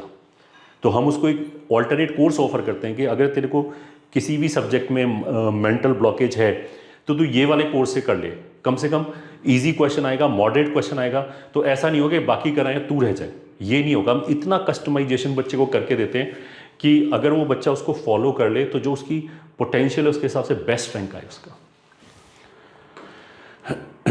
अब पॉइंट्स टू पॉइंटर, मतलब बच्चे ने 11th तक प्रिपरेशन किया होगा, अब उसके 12th का जो दौर है वो स्टार्ट होने वाला है। तो जब हम 12th का प्रिपरेशन स्टार्ट करने वाले हैं तो इन चीज़ों को अपने दिमाग में रखें ताकि हम उस हिसाब से अपनी प्रिपरेशन को कस्टमाइज़ कर पाएँ, जो भी नेसेसरी स्टेप्स हैं वो ले पाएँ। कभी कभी बच्चे को हो सकता है कुछ मिसकंसेप्शन हो कि ऐसा होगा, ऐसा करने से ऐसा होगा, तो वो सब हम पॉइंट आउट करने की कोशिश करते हैं। सबसे पहले 12th will be more hectic, ये मैंने बता दिया। 11th को एक्स्ट्रापोलेट करने की कोशिश ना करें, 11th के कंपैरिजन में 12th ज़्यादा हेक्टिक होगा, एक बोर्ड का एडिट प्रेशर भी आएगा। तो इस चीज़ का ध्यान रखें। 11th में हो सकता है कि किसी बच्चे ने शुरू में ध्यान ना दिया हो और 4 महीने बाद उसकी नींद खुली हो, फिर उसने मेहनत की हो और वो उसने चीज़ों को कंट्रोल कर लिया हो। 12th में it will be very difficult. 12th में अगर पहले 1-2 महीने निकाल दिए तो because number of classes per day ज़्यादा होगी, और 1-2 महीने निकाल दिए तो बाद में क्या होगा कि हम उसी पुराने वाले कवर करने के चक्कर में जो उस टाइम पे चल रहा होगा और वो अच्छी खासी पेस से चल रहा होगा, 11 से ज़्यादा पेस से चल रहा होगा, तो वो हमारा निकल जाएगा। बच्चा 1-2 महीने उसमें हाथ पैर मारेगा, फिर उसे दिखने लगे यार बोर्ड तो आ गया। ऐसा ना हो कि जेई के चक्कर में मेरा बोर्ड चला जाए, फिर उसका दिमाग बढ़ जाएगा कि बोर्ड करूं या ये करूं, फिर 1-2 महीने चला गया। तो ऐसा हो सकता है कि अच्छी खासी पोटेंशियल वाला बच्चा अपनी प्रिपरेशन बर्बाद कर ले। ऐसा होता है, हर साल होता है। तो इसलिए 12th will be little bit different, इस बात का जरूर ध्यान रखें, ठीक है। यहाँ पे मैंने लिखा है 10 + 10 + 10 + 10 इज नॉट इक्वल टू 20 + 20। मतलब वैसे तो ये 40-40 है, कोई बच्चा बोलेगा कि ये कौन सा मैथमेटिक्स है, 40 = 40 ही तो होता है। बट यहाँ पे मैंने ये समझाने की कोशिश की है कि अगर हम अपने लोड को, ये ठीक है, 10-10-10-10 में 4 महीने में डिवाइड करें, that is not equal to कि हम 20-20 में 2 महीने में डिवाइड कर दें, ठीक है। मतलब ऐसा थोड़ा होता है कि मान लिया मेरे को खाना खाना है और डेली मान लिया मैं सुबह शाम मिला के 4 चपाती खाता हूँ, ठीक है। तो ऐसा थोड़ा है कि हम 9 दिन छोड़ दें और 10वें दिन सीधा 40 चपाती खा लें, ये ठीक है, 40 रोटी एक साथ खा लें, ये तो नहीं है। दोनों सेम चीज़ है। दूसरे वाले में बंदा बीमार पड़ जाएगा, उसकी बॉडी में एफिशिएंसी बचेगी नहीं। सेम चीज़ प्रिपरेशन है। प्रिपरेशन में हमें चीज़ों को समझने में, हजम करने में थोड़ा सा टाइम चाहिए होता है, उसको हम ऐसे नहीं कर सकते कि एक साथ मिला दें। तो इसलिए जो भी अभी मैं इसलिए भी बोलूँ कि बहुत सारे बच्चे क्या करेंगे, मार्च में गर्मियों की छुट्टी में वो पापा मम्मी के साथ घूमने चले जाएंगे। आई वुड से कि घूम तो तुम पिछले शायद 5-10 साल से रहे होगे, ठीक है, और आगे भी घूमोगे, आगे भी खूब मस्ती मारोगे जब इंजीनियरिंग करोगे। तो ये 1 साल तो हम दे ही सकते हैं ना अपनी प्रिपरेशन को। 1 साल तो भूल ही जाएं हम बाहर घूमना घूमना, बिकॉज ये जो टाइम तुम निकालोगे ये तुम्हें बाद में, जिसे बोलते हैं ना कि तुम्हें बाद में गिल्ट फीलिंग देगा कि यार मैं उस टाइम को अगर यूटिलाइज करता तो अभी इतना प्रेशर फील नहीं होता। मेंटली प्रेशर तो आएगा अभी, देखना। ये यहाँ पे बताने की मैंने कोशिश की है। जो बच्चा पहले प्रिपरेशन करेगा, ज़्यादा टाइम होगा, वो ज़्यादा प्रैक्टिस कर पाएगा, ऑफ कोर्स ज़्यादा नंबर ऑफ क्वेश्चंस की प्रैक्टिस कर पाएगा, बेटर रैंक आएगी। एक 12th क्लास के बच्चों के साथ बहुत ये फेनोमेना मैंने देखा है ओवर द ईयर्स, पिछले 20 साल हो गए मेरे को पढ़ाते हुए, ऑनलाइन और ऑफलाइन दोनों में मैंने देखा है। काफ़ी बच्चे ऐसे होते हैं कि जो क्लास में सब समझ में आता है, ठीक है, और वो उनसे जिसे बोलते हैं कि एक्सरसाइज के क्वेश्चंस भी हो जाते हैं, but somehow they are not able to convert it into performance. मतलब ऐसा हो सकता है कि उसका पोटेंशियल है 220 मार्क्स लाने का, बट उसका कॉन्स्टेंटली 140 150 मार्क्स आ रहा है और वो अपनी सारी कोशिश कर रहा है, फिर भी नहीं हो रहा है। बट ऐसे बच्चों को मैंने मिरेकुलसली चेंज होते हुए देखा है। जब उनका एक बार पूरा सिलेबस खत्म हो गया, उन्होंने एक साइकिल मारी, रिवीजन की, उसके बाद उनके मार्क्स में ज़बरदस्त जंप आता है। और उसमें हमने देखा है कि बच्चे 1.5 गुना तक मार्क्स बढ़ा लेते हैं आराम से 1-2 महीने के अंदर ही। मतलब ऐसा नहीं कि कहाँ तो वो 2 साल से तैयारी करें, उनका मार्क्स 150 के आसपास ही घूमता जा रहा है, उन्हें क्लास में सब समझ में आता है। और ये 12th वालों के साथ ज़्यादा होता है, 13th वालों के साथ यूजली ऐसा नहीं होता है। 12th में बच्चा एक बार जब लास्ट में रिवीजन की साइकिल लगाता है, मतलब वो पूरे कोर्स को जब ग्लोबली देख पाता है, तो फिर उनके परफॉर्मेंस में एक बार बूस्ट आ जाता है, क्योंकि एक बार उसने रिवाइज कर लिया सारी चीज़ों को। तो 12th वालों के साथ ये फेनोमेना होता है। तो जो बच्चा अर्ली फिनिश कर लेगा, उसके पास ये लास्ट में रिवाइज करने के लिए ज़्यादा टाइम अवेलेबल होगा, तो he would be able to get super boost in his marks. ये ठीक है। Can not afford to experiment else rank will be compromise. मतलब अभी 12th में जैसे मैंने बोला कि टाइम की कमी होगी, ज़्यादा हेक्टिक होगा, तो ऐसा नहीं कर सकते। जैसे बहुत सारे बच्चे होते हैं कि यहाँ यूट्यूब चैनल से पढ़ना चालू कर दिया, फिर इसको छोड़ के वन शॉट देखना चालू कर दिया, फिर इसको छोड़ के किसी और इंस्टीट्यूट में चालू कर दिया। इस तरह के एक्सपेरिमेंटेशन का अब स्कोप नहीं है। अगर आप इस तरह का हर experiment will cost you your rank. अब हो सकता है किसी बच्चे का पोटेंशियल हो 600 रैंक लाने का, ठीक है, और उसने एक एक्सपेरिमेंट किया, मतलब कहीं एक चीज़ को फॉलो करने लग गया, उसकी रैंक हो सकती है, फिर बोले कि यार ये तो गलत है, फिर उसने कोर्स करेक्शन किया, वो चीज़ छोड़ दिया, तो इस एक्सपेरिमेंट से हो सकता है उसकी 600 वाली रैंक 2000 पे आ जाए। फिर वो एक और एक्सपेरिमेंट करे और 1-2 महीना निकाल दे, हो सकता है वो 2000 से 8000 पे पहुंच जाए। तो इसलिए यू शुड बी वेरी जैसे बोलते हैं गार्डेड टुवर्ड्स दिस थिंग, कि कुछ भी चीज़ करने से पहले आराम से सोचो, take your time, when you are totally convinced then only jump. ऐसे नहीं कि थोड़ी सी भी फीलिंग आई और हम जंप कर जाए, फिर आगे जाके पता लगे यार ये तो गलत जगह कूद गए, ठीक है। इस चीज़ का जरूर ध्यान रखें। Every guidance is not the right guidance, that you should understand, ये ठीक है। Every guidance is not the right guidance. बहुत सारे यूट्यूब पे तांत्रिक टाइप तुम्हें लोग मिलेंगे जो बोलेंगे ये कर लो बच्चे, ये कर लो, और बहुत सारे लोग ऐसे भी हैं जो अभी इंजीनियरिंग कॉलेज में पढ़ रहे हैं, मतलब दे आर नॉट टीचर, उनकी रैंक भले ही अच्छी आई हो, ये ठीक है। अब किसी बच्चे की रैंक अच्छी आती है तो उसको अपना केस पता है। जो टीचर है, जो एक्सपीरियंस टीचर है, भले आपकी ऑफलाइन कोचिंग में हो, भले ही ऑनलाइन कोचिंग में अगर आप कहीं पढ़ रहे हैं, तो जिसको 10-12 साल का एक्सपीरियंस है, उसने हज़ारों केसेस देख रखे हैं, तो वो जो एक्सपीरियंस उसके पास हुआ है गेन, वो आप उस बच्चे से कंपेयर नहीं कर सकते जिसका मान लिया 50 रैंक आया है, ठीक है। उसको तो अपना ही केस पता है ना, उसे यही नहीं पता कि बच्चों की प्रॉब्लम क्या क्या होती है, उसे तो केवल अपना एक केस दे रखा है। एक केस के बेसिस पे हम चीज़ों को जर्नलाइज थोड़ा कर सकते हैं। तो वो जो गाइडेंस है that will not be appropriate guidance, इस बात का जरूर ध्यान रखें। कभी कहीं ऐसा होता है कि एक बंदा गाइडेंस दे रहा है, उसके लाखों में फॉलोअर्स हैं, लाखों लोग मिला। अब तुम ये समझो कि जो लाखों लोगों को चीज़ें समझ में आ रही वो सही चीज़ वैसे भी नहीं हो सकती। ऐसा जेई का जो एग्ज़ाम है उसमें 10-11 लाख बच्चे एग्ज़ाम देंगे और 1% का सिलेक्शन होगा, तो वो जो लास्ट के 8-10 लाख बच्चे हैं जिनको कुछ भी नहीं आता, मतलब जिनका मार्क्स शायद 50 से भी नीचे आएगा, उनको और तुमको सेम इनपुट थोड़ा चाहिए होगा। एक बच्चा जो मतलब पहले 2000 रैंक में फाइट कर रहा है वर्सेस एक बच्चा जो 2 लाख पे बैठा हुआ है, दोनों के लिए सेम इनपुट थोड़ा हो सकता है। Definitely there has to be something different.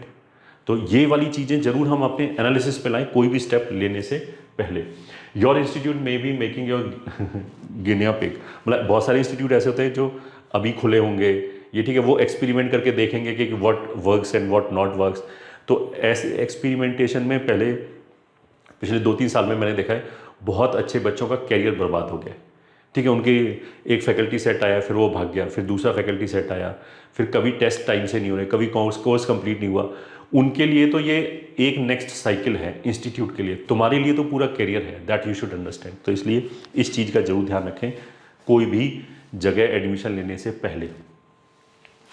फिर क्यूरेटेड कंटेंट, जैसे पहले तो क्या होता था, आज से 15-20 साल पहले बच्चे ढूंढते थे कि हमें और अच्छे क्वेश्चन मिल जाए, ज़्यादा मिल जाए। अब क्या हो गया कि पिछले 10-20 साल से इतना सारा मटेरियल हो गया है कि अगर बच्चा उसको करने की कोशिश करेगा तो उसकी रैंक खत्म, ये ठीक कर ही नहीं सकता। बहुत सारी मतलब पहले बच्चा ये देखता था अच्छा इस बुक में ज़्यादा क्वेश्चन है तो ये ज़्यादा अच्छी बुक है, अब तो वो कर्स हो गया है। बच्चा एक बुक खरीदी, उसे लग रहा है कि इसके अंदर 500 क्वेश्चन मैं कर ही नहीं सकता, अब मैं कौन से करूँ, 500 में से मैं 50 ही कर सकता हूँ जितना टाइम अवेलेबल है। अब वो 50 कौन से करूँ, उसको ढूंढने में उसको टाइम लग जाएगा। मतलब वो बुक उसने पैसे दे के एक वो चीज़ खरीद ली जो उसकी रैंक घटा रहा है लगातार, क्योंकि अब उसे यही डिसाइड नहीं कर पाता कि मैं कौन सा करूँ कौन सा ना करूँ। तो जो मटेरियल है उसका वॉल्यूम पे ना जाए, ये ठीक है, उसके ग्रेडेडनेस पे जाना चाहिए। मतलब हमारे मटेरियल में आपको पता है कि आपको कोई दिमाग नहीं लगाना, पहले एक्सरसाइज 1 करनी है, बस खत्म। जब एक्सरसाइज 1 खत्म हो तब एक्सरसाइज 2 पे जाना है। इस तरह की चीज़ें हैं। और this is also a very important part of the preparation. बहुत सारे बच्चे इसको मिस कर देते हैं। ये ठीक है, लेक्चर समझ में आना, थ्योरी समझ में आना उतना ही इंपॉर्टेंट है जितना हमें मटेरियल सॉल्व करना है, जितना टेस्ट देना है। ईच एंड एवरी कंपोनेंट जब तक वो राइट प्लेस पे नहीं होगा तब तक हमारी अच्छी पिक्चर नहीं बनेगी प्रिपरेशन की। This we should understand. Popular opinion must be checked whether it is applicable to your class और नॉट। मैंने बता दिया कि पॉपुलर ओपिनियन हो सकते हैं, जैसे मैंने यूट्यूब पे कुछ बच्चों को बोलते हुए सुना है कि देखो मेरे को यहाँ से समझ में आ गया है ना, ये तो बहुत अच्छा पढ़ाते हैं, तुम भी अब दूसरा जो बच्चा है, सिंपली सोचो कि एक बच्चे ने बोला कि मेरे को यहाँ पे समझ में आ गया, तुम्हें तो नहीं पता कि वो किस लेवल का बच्चा है। ये ठीक है, हो सकता है कि वो बहुत हाई फाई लेवल का बच्चा हो, टॉप 20 में फाइट मार रहा हो, ठीक है, और तुम हो सकते हो कि 2000 की रैंक के आसपास फाइट मार रहे हो। तो हो सकता है कि जिस टीचर ने पढ़ाया वो बहुत शॉर्ट में पढ़ा दिया, उसको तो मजा आ गया, तुम्हें वो समझ में नहीं आ रहा कि क्या बोलना चाह रहे। या फिर उल्टा हो सकता है कि तुम 2000 की रैंक पे फाइट मारे हो, वो बच्चा 2 लाख की रैंक पे फाइट मारा है। अब 2 लाख की रैंक वाला जो बच्चा है या 4 लाख की रैंक वाला जो बच्चा है, उसको हो सकता है बोर्ड टाइप पढ़ाई तब समझ में आ जाए, ठीक है। अब उसको समझ में आने का ये मतलब थोड़ा कि उसका सिलेक्शन हो जाएगा। तो how you can compare with that guy. तो इस तरह की जो ओपिनियन है, किसी बंदे ने ओपिनियन दिया कि ये तो बहुत ही अच्छी चीज़ है, ये ठीक है, तो मैं ये भी तो देखना चाहिए बोल कौन रहा है। मान लिया घोड़ा है, ये ठीक है, अब उसे 100 पिग्स ये बोले कि यार ये खाने में तो मस्त था। अब घोड़ा ऐसा थोड़ा है कि वो जो पिग को अच्छा लग रहा है वो घोड़े को भी अच्छा लगे, वो जाके खाना लग जाए, पता नहीं क्या क्या खा जाएगा वो तो इस चक्कर में। तो यू शुड ऑल्सो सी कि जो ओपिनियन आ रही है वो तुम्हारी क्लास में लाई करता है या नहीं लाई करता है, जो तुम्हारे लिए रेलिवेंट है या नहीं है। क्लास का मतलब ये कि तुम कहाँ रैंक पे फाइट कर रहे हो। ऐसा थोड़ा कि 1000 बंदों ने एक चीज़ बोल दी और मेरे को लगा यार सही बोली होगी, कैसे बोली होगी पता नहीं, 1000 बंदे कैसे, ये ठीक है। जैसा मैंने बोला था पहले भी, आई वॉज शॉक टू सी कि पटना में मतलब पटना में एग्जाम्पल इसलिए रहा हूँ कि मैंने वहाँ पे देखा है कि 1000 बच्चे की एक इंस्टीट्यूट के अंदर 1000 बच्चे हैं, ये ठीक है, बट 1000 बच्चे के अंदर एक भी सिलेक्शन नहीं है, एक भी सिलेक्शन नहीं है पहले 10-15 हज़ार में। It is impossible. कोटा में अगर 1000 बच्चे उठाओगे तो आराम से अच्छे खासे सिलेक्शन मिल जाएंगे, उसमें 50-100 सिलेक्शन मिल जाएंगे, ये ठीक है, 50। तो वो जो 1000 बच्चों का पूल है, और जो पटना में 1000 बच्चों, मतलब I do not want to degrade Patna वाले बच्चे, पटना के बहुत बच्चे, मतलब बिहार वाले बहुत सारे बच्चों को मैंने देखा है पिछले 20 साल में, दे आर द बेस्ट जिसे बोलते हैं ना ब्रेन वाइज। तो उन 1000 में ऐसा भी नहीं हो सकता कि रिजल्ट नहीं आ रहा था, वो ऐसा भी नहीं हो सकता कि सारी बेवकूफ़ हो, नहीं। एक तो वो भीड़ की वजह से हो सकता है उनका भी दिमाग वैसे हो गया, क्योंकि वहाँ पर पढ़ाई उस हिसाब से नहीं जा रहा है। तो आई वॉज शॉक टू सी, तो दोनों ही जगह 1000 बच्चे हैं, बट उनके रैंक में जो सिलेक्शन है, परसेंटेज का सिलेक्शन है, उनमें हेल एंड हेवन का डिफरेंस आएगा। तो this also you should keep in your mind while analysing, ये ठीक है। Your rank might be compromise due to other student of your batch. ये मैं बताना चाह रहा था कि ऐसा हो सकता है कि हम एक क्लास में बैठे हों और वहाँ पे बाकी के बच्चे सीरियस ना हो या उस कैलिबर के ना हो, बट टीचर जो है वो तो एवरेज चीज़ को देख के पढ़ाते हैं, तो हो सकता है कि वहाँ पे मेरा टाइम वेस्ट हो रहा हो, ये ठीक है।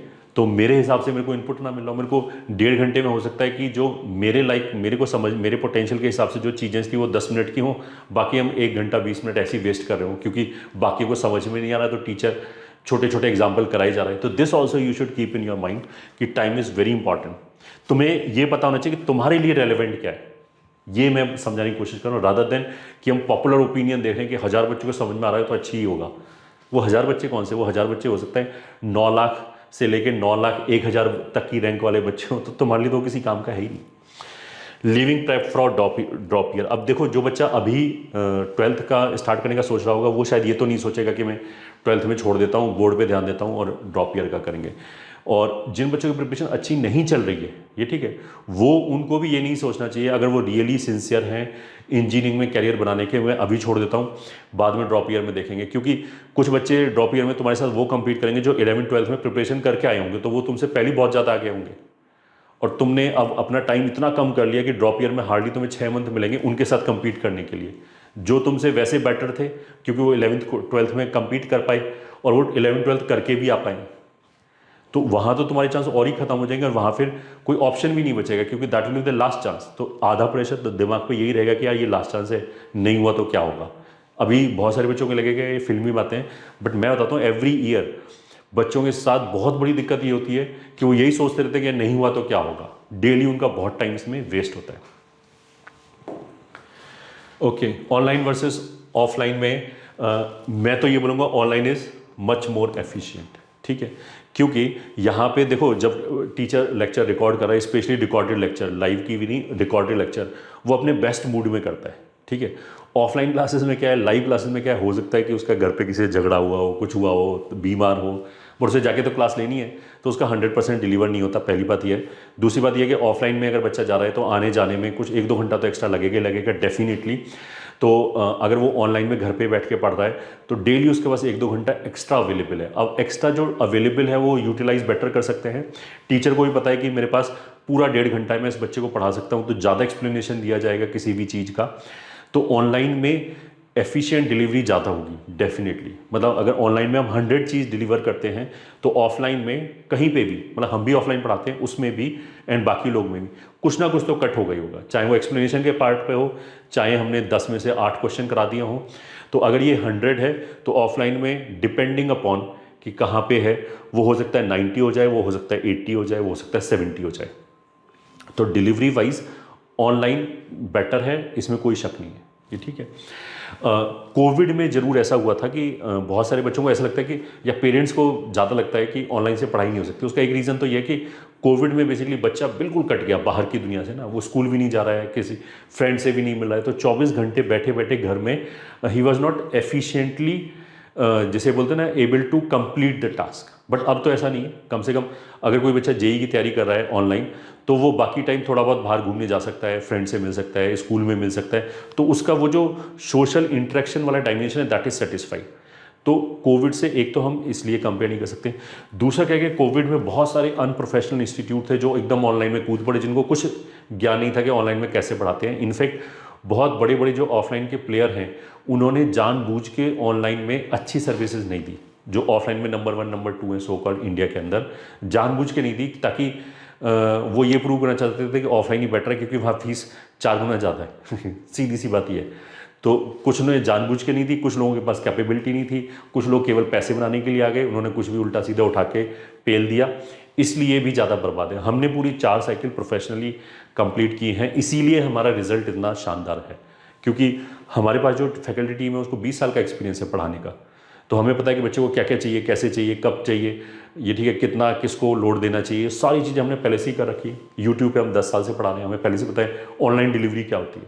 ऑनलाइन के साथ are teachers were well versed, तो हमने तो अच्छा डे 1 से प्रोवाइड किया है, इसीलिए बच्चों की अच्छी रैंक आई है, ठीक है। अगर हमारे पास ऑनलाइन में डेफिनेटली डेली 1.5-2 घंटा तो एक्स्ट्रा होगा ही होगा, और दिल्ली या बॉम्बे जैसी जगह तो जहाँ ट्रैवलिंग टाइम बहुत ज़्यादा है वहाँ 3-3, 4-4 घंटे डेली सेव होगा। अगर वो हमारे पास एक्स्ट्रा टाइम है तो वो हम कहाँ यूटिलाइजेशन करेंगे, किसी भी टफ चीज़ को ज़्यादा अच्छी तरह समझाने में ऑफकोर्स, एंड ज़्यादा क्वेश्चन की प्रैक्टिस करने में। जैसे एक बहुत छोटा सा अगर मैं करूँ कि अगर हमारे पास डेली 2 घंटा अवेलेबल है एक्स्ट्रा वर्सेस ऑफलाइन, तो देखो जेईई में तुम्हें 25 क्वेश्चन करने के लिए मिलते हैं मेंस लेवल के 1 घंटे के अंदर, ठीक है। यहाँ पे 2 घंटा अवेलेबल है तो डेली हम 50 क्वेश्चन एक्स्ट्रा कर सकते हैं। 50 भी छोड़ो, हम तो मान लेते हैं 40 क्वेश्चन हम डेली एक्स्ट्रा कर सकते हैं, थोड़ा सा आराम से करें।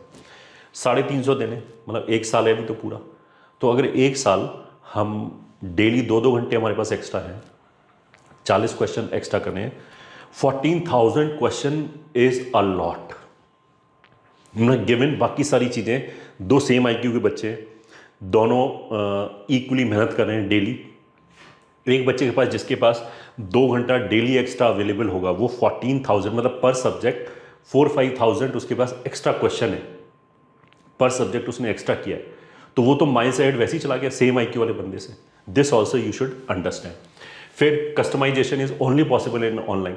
ऑफलाइन में तो क्या है, बैच में बैठा दिया, अब जैसे बैच का जो एवरेज होगा उसके हिसाब से टीचर चलेगा। उसमें जो बिल्कुल वीक बच्चा होगा, ये ठीक है, उसको वो टफ चीज़ें भी पढ़ाई जाएंगी जो 100 की रैंक के लिए, 500 की रैंक के लिए ज़रूरी होता है, जबकि उसको अभी रैंक ही सिक्योर नहीं हुआ तो उसको वो पढ़ाने की जरूरत ही नहीं थी। उसको तो जो एवरेज और जैसे बोलते हैं ना कि मीडियम लेवल के क्वेश्चंस थे या जो इजी लेवल के क्वेश्चन थे उसकी ज़्यादा प्रैक्टिस कराई जाती ताकि वो रैंक उसकी 10,000 से उठ के 6,000 पे आए।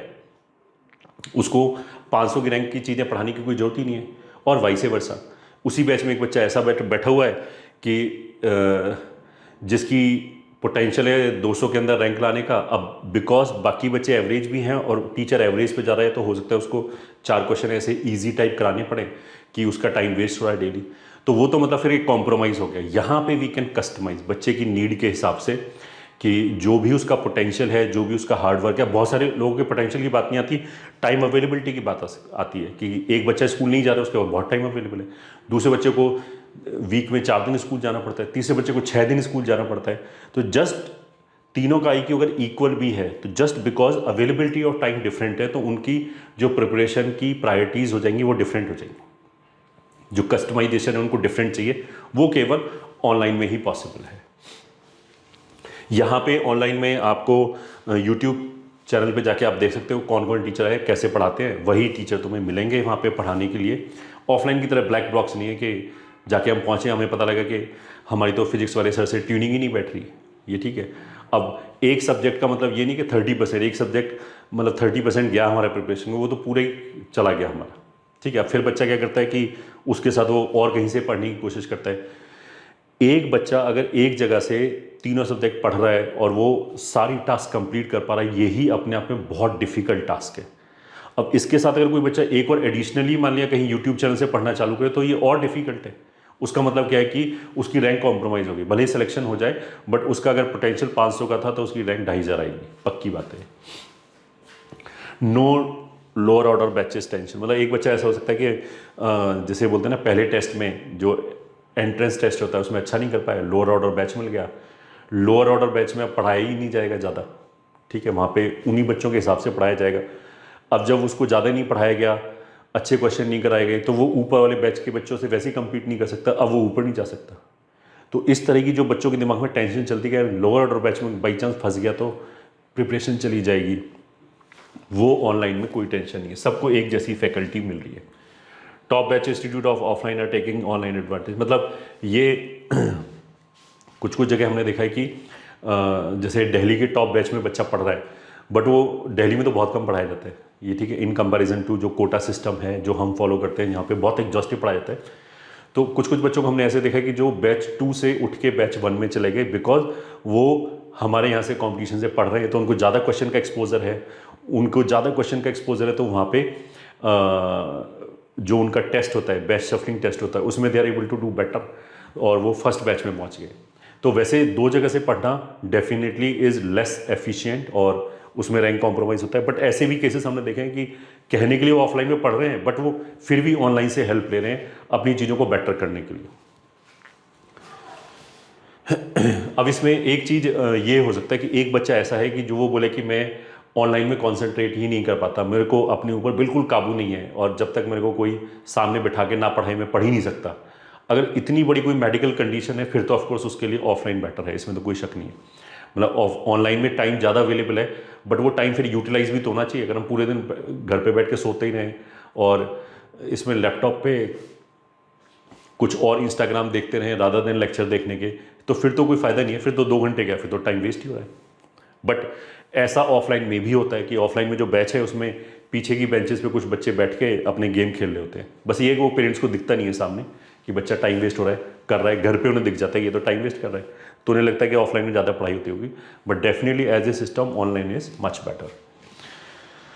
Okay, dos and don'ts. जो बच्चे 11th से 12th में जा रहे हैं वो इन चीज़ों का जरूर ध्यान रखेंगे। ऐसे ये यूजुअल मिस्टेक्स हैं जो बच्चा करता है। सबसे पहले, no institute and channel hopping. मतलब किसी भी चीज़ को अगर तुम फॉलो कर रहे हो, भले वो यूट्यूब चैनल हो, कोई इंस्टीट्यूट हो, ऑनलाइन हो, ऑफलाइन हो, पहले प्रॉपर रिसर्च करो, खूब टाइम इन्वेस्ट करो। बट जब एक बार आपने जीरो इन कर लिया कि मेरे को ये करना है, फिर इधर उधर जंप मत मारो। बार बार अगर एक एक जंप मारोगे तो that will cost you thousands of rank, मतलब बहुत पीछे जाओगे तुम। No backlog. जो बच्चा पढ़ रहा है वो ये मेक श्योर करे, भले ही हमारे एक चैप्टर में 100 क्वेश्चन की बजाय 40 क्वेश्चन ही हमारे प्रैक्टिस हो पाए, दैट इज़ फाइन। बट हमें जहाँ पे भी तुम पढ़ रहे हो, भले ही ऑनलाइन ऑफलाइन कैसे भी पढ़ रहे हो, उन्हीं के साथ चलो, तो तुम्हें अपनी प्रिपरेशन पे कॉन्फिडेंस रहेगा और बेस्ट प्रिपरेशन होगी। 12th में जो सबसे बड़ी दिक्कत आएगी बच्चों के साथ वो आएगी, किसी भी रीज़न से अगर 2 हफ्ते या 1 हफ्ते का बैकलॉग हो गया, फिर वो साइकिल में फंस गया, वो पिछला कंप्लीट करने की कोशिश करेगा तो करंट वाला स्लिप हो जाएगा। ये ठीक है, पिछले वाले का आगे कुछ थोड़ा सा यूज़ हो रहा होगा, वो नहीं होगा तो उसका कॉन्फिडेंस ही नहीं आएगा आगे वाली चीज़ें पढ़ने के लिए। 1-2 महीने बच्चा एफर्ट मारेगा बट वो फिर जीरो पे आ जाएगा वापस। तो इसलिए इस चीज़ का बहुत ध्यान रखें। डेली टाइम शेड्यूल, मतलब डिसिप्लिन में रहने के लिए जो बच्चा स्पेशली ऑनलाइन पढ़ रहा है वो इस चीज़ का जरूर ध्यान रखे कि हमें डेली का टाइम शेड्यूल फिक्स होना चाहिए कि 6 बजे उठना है तो 6 बजे उठना है, फिर 6 से 8 तक फिजिक्स पढ़ना है तो वही पढ़ना है, फिर 8 से मान लिया हमने बोला 9 तक ब्रेकफास्ट करना है, नहाना धोना है, तो वो ऐसे हर टाइम स्लॉट जो है उसकी एक्टिविटी हमारे पास फिक्स्ड होनी चाहिए। ठीक है, भले ये फिक्स ना हो कि 6 से 8 सुबह मान लिया मेरे को फिजिक्स ही पढ़ना है या लेक्चर देखना है, वो चेंज हो सकता है कि एक दिन लेक्चर देखा, अगले दिन क्वेश्चन प्रैक्टिस कर लिया, तीसरे दिन रिवीजन कर लिया, दैट कैन वेरी। बट वो जो टाइम स्लॉट है पढ़ने का वो फिक्स हो गया। अगर तुमने इस चीज़ पे मास्टरी कर ली तो तुम्हारी प्रिपरेशन अपने आप स्मूथ चली जाएगी। एंड एवरी डे अगर बच्चा स्कूल नहीं जा रहा है, मतलब उसे घर पे बैठ के पढ़ाई कर रहा है, तो आराम से 10 से 12 घंटे पढ़ सकता है एक बच्चा आराम से। कोई अगर उसको मेडिकल कंडीशन नहीं है तो उतना हमें पढ़ना चाहिए, तभी आपकी पोटेंशियल के हिसाब से रैंक आएगी। एक बहुत आजकल चीज़ है टेलीग्राम, चाहे वो मटेरियल ढूंढना हो गया, चाहे टेस्ट पेपर ढूंढना हो गया, चाहे बाकी की तरह की चीज़ें हो गई, वो फ्री पॉइजन है। ये ठीक है, कोई इस दुनिया में ऐसा नहीं है कि जो तुम्हें वहाँ पे बैठ के तुम्हारे लिए अपना टाइम वेस्ट कर रहा है। ठीक है, वो मटेरियल बच्चे बहुत सारी PDF कलेक्ट कर लेते हैं, पहले तो कलेक्ट करने में बहुत टाइम लगाते हैं, फिर उसको फिगर आउट करने में टाइम लगाते हैं कि यार इनमें से इतने हज़ारों क्वेश्चन में से मैं कौन सा क्वेश्चन करूँ। ये ठीक है, ये तुम्हारा काम नहीं है, ये इंस्टीट्यूट का काम है जहाँ पे भी आप पढ़ाई कर रहे हो, आपको क्वेश्चन क्यूरेटेड करके देना। नो बुक कलेक्टर, जैसा मैंने बोला कि बच्चे बुक कलेक्ट कर करके रख लेते हैं, बट पढ़ता कोई नहीं है, उसके आधी बुक में खोलते भी नहीं है। और आधे बच्चों की, बहुत सारे बच्चों की प्रिपरेशन बुक की वजह से बर्बाद हो जाती है, क्योंकि बुक के सारे क्वेश्चन करने लग गए या आधे क्वेश्चन करने लग गए और मालूम पड़ा कि उनके इंस्टीट्यूट में 4 चैप्टर आगे चले गए, वो अभी पहले यही चैप्टर कर रहा है। इस चीज़ का स्पेशली ध्यान रखें, बहुत सारे बच्चों की प्रिपरेशन बर्बाद होती है। देन मंथली रिवीजन, बच्चे पढ़ते ही चले जाते हैं, एक बार भी रिवाइज नहीं करते। Every month you should make sure कि हम पूरे सिलेबस का नोट्स से एक बार रीडिंग जरूर लगाएं, ताकि हमें चीज़ें ब्रेन में फ्रेश बनी रहें। वरना अगर लास्ट के लिए छोड़ दोगे तो लास्ट में बिल्कुल कॉन्फिडेंस चला जाएगा। अगर हम 6 महीने तक रिवीजन नहीं करें तो पढ़ाई जो हमने की है ना उसका आई वुड से 80-90% लूज हो जाएगा, फिर उतना टाइम नहीं बचेगा उसको करने का। तो इसलिए बार बार रिवीजन करना बहुत इंपॉर्टेंट है। भले हम क्वेश्चन, जैसे मैंने बोला 100 की बजाय 70 क्वेश्चन करें, वहाँ थोड़ा सा कॉम्प्रोमाइज़ कर लें, बट टाइम जरूर निकालें रिवीजन करने के लिए। फिर एक रेगुलर टेस्ट देना बहुत ज़्यादा जरूरी है। कुछ बच्चे कम मार्क्स आने की वजह से, कि डर से टेस्ट नहीं देते, बोलते हैं पहले मैं एक बार परफेक्ट हो जाऊँ फिर टेस्ट दूंगा। वो कभी परफेक्शन नहीं आता, क्योंकि टेस्ट भी तुम्हें बहुत कुछ सिखाता है कि क्या क्या यूजुअल गलतियां करते हो, वो टेस्ट में आइडेंटिफाई होती है। वो ऐसा नहीं कि लास्ट के 1 महीने में टेस्ट देके सारी गलतियां आइडेंटिफाई होगी, नहीं होगी। बहुत सारी जो तुम्हारे पैटर्न्स हैं, जो तुम्हारी रॉन्ग डूइंग्स हैं, वो हमें पेपर में पता लगता है। पेपर बहुत सारी चीज़ें सिखाता है, भले ही हमारे मार्क्स कम आए। क्वेश्चन सिलेक्शन हो गया, क्वेश्चन के ऊपर टाइम देना हो गया, ये ठीक है। टफ पेपर में अपनी नर्व्स को होल्ड करना हो गया, इजी पेपर में कैरी अवे नहीं होना हो गया। ये सारी चीज़ें तुम्हें जब भी समझ में आएंगी जब तुम बहुत सारे paper over a period of time दोगे। ये वही वाली बात होगी कि एक रोटी 10 दिन खाना या एक दिन में 10 रोटी खाना, दोनों इक्वलेंट बात नहीं है। ये ठीक है, ये जरूर ध्यान में रखें। Stay away from non sincere student, ये ठीक है। फ्रेंडशिप 1 साल के लिए भूल जाओ, क्योंकि friends are also one of the major factor कि आपकी रैंक नीचे ड्रैग डाउन करें, अगर वो आपके कैलिबर का नहीं है या आपके बराबर मेहनती नहीं है। ठीक है, आप कितना भी सोच लो कि नहीं मैं तो अपने, मेरे मन पे कंट्रोल है, बट वो कभी ना कहीं भी आपको ड्रैग डाउन कर ही लेगा, आपको पता नहीं लगेगा। ये ठीक है, आधा एक घंटा भी अगर उसने डेली वेस्ट कर दिया किसी भी रीज़न से, आपकी तो रैंक कॉम्प्रोमाइज़ होगी। आपका तो जो 30-40 साल का करियर है वो इसी बात पर डिपेंड करेगा कि आपको कौन सी ब्रांच मिलती है, कौन सी IIT मिलता है, कौन सा टैग मिलता है, काफ़ी कुछ इस बात पर भी डिपेंड करेगा। तो उसके साथ क्यों खेलें, एक साल वेट कर सकता है each and everything. School relax day, मतलब इंडिया में मैक्सिमम स्कूल्स में कोई पढ़ाई नहीं होती है JEE के पॉइंट ऑफ व्यू से। ये ठीक, कुछ स्कूल में मेहनत कराते हैं, बट वो बोर्ड के हिसाब से मार्क्स लाने में कराते हैं मेहनत, वो इस चीज़ पे कोई ध्यान नहीं देते बच्चे को समझ में कितना आ रहा है, समझाने की बजाय रटाने की कोशिश करते हैं। तो ये एक ज़रूर देखें कि अगर हमें स्कूल से कुछ रिलैक्स्ड डे मिल जाए, उसको हम JEE में इन्वेस्ट करें तो it will be far more better, ठीक है। अब ऐसे में कुछ पेरेंट्स ऐसे बोलते हैं कि एक्स्ट्रा करिकुलर एक्टिविटी और ये सोशल इंटरेक्शन बहुत ज़्यादा ज़रूरी है, वो IIT में पहले साल में हो जाएगा। पहले साल के 6 महीने में तुम उतने ही जिसे बोलते हैं ना सोशली एक्टिव हो जाओगे जितने स्कूल के 2 साल में हो गए हो। ये ठीक, वो सारी चीज़ें वहाँ पे अवेलेबल है, IIT NIT सब जगह अवेलेबल है। तो ऐसा कुछ नहीं कि सोशली ऑकवर्ड हो जाएगा बच्चा, कुछ भी नहीं होगा, वहाँ जाके कर लेगा। हर चीज़ का एक टाइम होता है कि किस टाइम पे क्या चीज़ रिक्वायर्ड है। जो टाइम तुम अभी इन्वेस्ट करोगे प्रिपरेशन में, वो 12वीं के बाद नहीं कर सकते, वो तो अभी करना पड़ेगा। बाकी चीज़ें जो सोशल स्किल्स हैं वो आ जाएंगी IIT के अंदर, बहुत आ जाएंगी, अच्छी खासी आ जाएंगी। Do not try to study from different sources subject wise. इसका मतलब ये कि बहुत सारे लोग ये कहते हैं मैं फिजिक्स यहाँ से पढ़ूंगा, केमिस्ट्री यहाँ से पढ़ूंगा, मैथ यहाँ से पढ़ूंगा। ऐसा नहीं, उनकी प्रिपरेशन बर्बाद, उनका पोटेंशियल रियलाइज नहीं होगा। क्योंकि जब आप एक सिस्टम में पढ़ते हो एक पेपर को देना बहुत ज़्यादा जरूरी है। पेपर के अंदर भी पूरी डायनामिक्स होती है। पेपर अगर 3 घंटे का है तो उसका ये मतलब नहीं है 1 घंटा फिजिक्स, 1 घंटा मैथ और 1 घंटा केमिस्ट्री, ऐसा नहीं होता। पेपर इस हिसाब से नहीं बनता। ऐसा होता तो एक घंटे के अलग अलग पेपर ही ले लेते JEE। वो एक साथ क्यों देता है? क्योंकि बच्चे को अपना स्वीट स्पॉट ढूंढना पड़ता है कि केमिस्ट्री में अच्छा मेरे को 45 मिनट देने हैं, 15 मिनट में मैथ में इन्वेस्ट करूंगा क्योंकि वहाँ सारे क्वेश्चन में प्रैक्टिस करनी होती है। तो इसलिए पेपर उस लॉजिक से एक वो यूनिफॉर्म फ्लो होना चाहिए उस पेपर के अंदर, जैसा JEE में आता है उस चीज़ की प्रैक्टिस करनी है। तो वो ऐसा नहीं हो सकता कि हम मैथ वाले के यहाँ जाके मैथ का टेस्ट दे रहे हैं, केमिस्ट्री वाले के जाके केमिस्ट्री का टेस्ट दे रहे हैं, या फिर फिजिक्स वाले ने मान लिया तीनों सब्जेक्ट का टेस्ट ले लिया। तो उस पर हो सकता है कि वो फिजिक्स का बंदा है, उसको तीनों सब्जेक्ट का उतना आइडिया ही नहीं, उसने आउटसोर्स किया होगा, पता नहीं कैसा आउटसोर्स किया होगा, कितना बैलेंस्ड बना होगा, बहुत सारी चीज़ें। तो इसलिए एक ही जगह से पढ़ें, चाहे कहीं से भी पढ़ें, that is very important. Make sure कि तीनों सब्जेक्ट के टीचर अच्छे हों और एक ही जगह को फॉलो करने की कोशिश करें। नो शॉर्टकट, ये ठीक है। कुछ बच्चे क्या है कि अभी हाथ पे हाथ धर के बैठे रहेंगे और 1-2 महीने बाद वो फिर वो शॉर्टकट ढूंढेंगे। कोई शॉर्टकट नहीं है। शॉर्टकट का मतलब सीधा सा मतलब है कॉम्प्रोमाइज़। आप जो भी एक शॉर्टकट मारे हो आपकी रैंक नीचे आ रही है, मतलब जितनी आपका पोटेंशियल होगा उससे नीचे ही रैंक आएगी, श्योर बात है। स्टे अवे फ्रॉम यूट्यूब भैया, ये मैंने पहले भी बता दिया। बहुत सारे आजकल यूट्यूब पे ज्ञान देने वाले बच्चे हैं। अब एज कम होने से बहुत सारे बच्चे ना उनके साथ खुल के बात कर लेते हैं, उन्हें लगता है कि ये ट्रू गाइडेंस है। गाइडेंस ये नहीं, ये ठीक है, गाइडेंस ये नहीं है। गाइडेंस तुम्हें वो टीचर देगा जिनको 10-12 साल का अनुभव है, जिनको हर टाइप का बच्चे की सबकी अलग अलग, जिसे बोलते हैं ना कि टेंडेंसी होती है। तो हर टाइप के बच्चे का उनको हज़ारों एग्जाम्पल होंगे कि ये तो अच्छा उस तरह का बच्चा था, उसका ये हुआ था, उसने ये गलती की थी।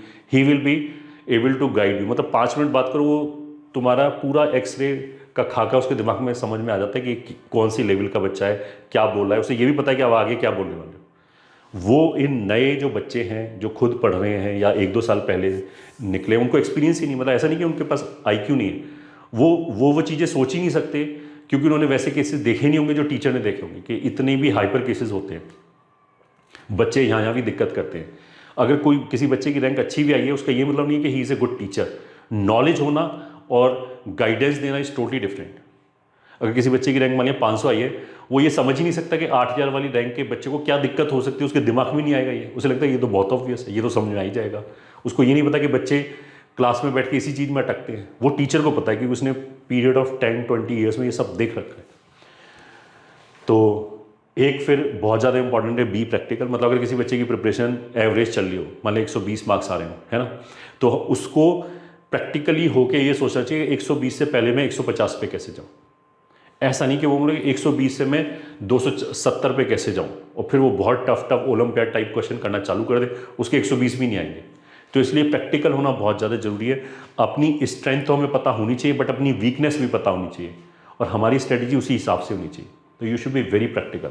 मतलब एक बच्चा ऐसा हो सकता है कि जिसका 6 महीना वाइप आउट हो गया, कोई प्रिपरेशन नहीं किया, अब वो जाके यूट्यूब पर टाइप करे कि पहले 50 में कैसे रैंक लाएं। अबे पहले सुधर जाए इंसान, पहले रैंक तो लेके आओ, 50 में तो बाद में आएगी। पहले यू शुड मेक श्योर कि रैंक आए, क्योंकि दोनों की स्ट्रेटजी अलग अलग है। सही है, इसलिए ऐसा नहीं है कि हम देख रहे हैं मतलब मेरे मार्क्स तो 120 आ रहे हैं और मैं फॉलो उस बच्चे को कर रहा हूँ जिसके 280 मार्क्स आ रहे हैं 300 में से, वो जो बुक कर रहा है मैं वो करने की कोशिश कर रहा हूँ पीछे पीछे पीछे, तो 120 के 110 रह जाएंगे। तो ऐसा हो सकता है कि अगर हम गलत जगह पे मेहनत करें तो भी डिज़ायर्ड आउटपुट नहीं आएगा, इस बात का जरूर ध्यान रखें। ठीक है, फिर लास्ट में इट इज़ वेरी इंपॉर्टेंट कि केवल 2 अटैम्प्ट है, एक 12वीं के साथ एक 12वीं के बाद, एंड होल कैरियर और काफ़ी कुछ लाइफ इसी बात पर डिपेंड करता है how you do in these efforts. मतलब I should know the sincerity of this. ये ठीक है, फ्रोलिक ना हो कि हाँ हाँ हाँ ही करते हुए किसी को फॉलो करने लगे, फिर बोले अरे ये तो गलत है, फिर बाद में और निकले। You should be serious about it, ये तुम्हारी लाइफ का डिसीजन है, बहुत इंपॉर्टेंट डिसीजन। तो इसलिए प्रॉपर रिसर्च करके करें, अपनी लाइफ के साथ खेलें ना, ये जरूर ध्यान रखें। थिंक बिफोर एवरी डिसीजन, कुछ भी ताव में आके इमोशंस में आके ना करें, ये ठीक है। You should B emotionally strong and you should be in control of your self. तो कोई भी डिसीजन लें तो एक सॉलिड इन्फॉर्म्ड डिसीजन होना चाहिए, एनालाइज डिसीजन होना चाहिए। ऐसा नहीं कि इमोशन में बह के कुछ कर दिया, मालूम पड़ा कि 3 महीने वेस्ट हो गए। Do not play with your future, I would से इस चीज़ का जरूर ध्यान रखें। लास्ट में आता है कंपटीशन एडवांटेज। मैक्सिमम चीज़ की मैंने बात करी दी है।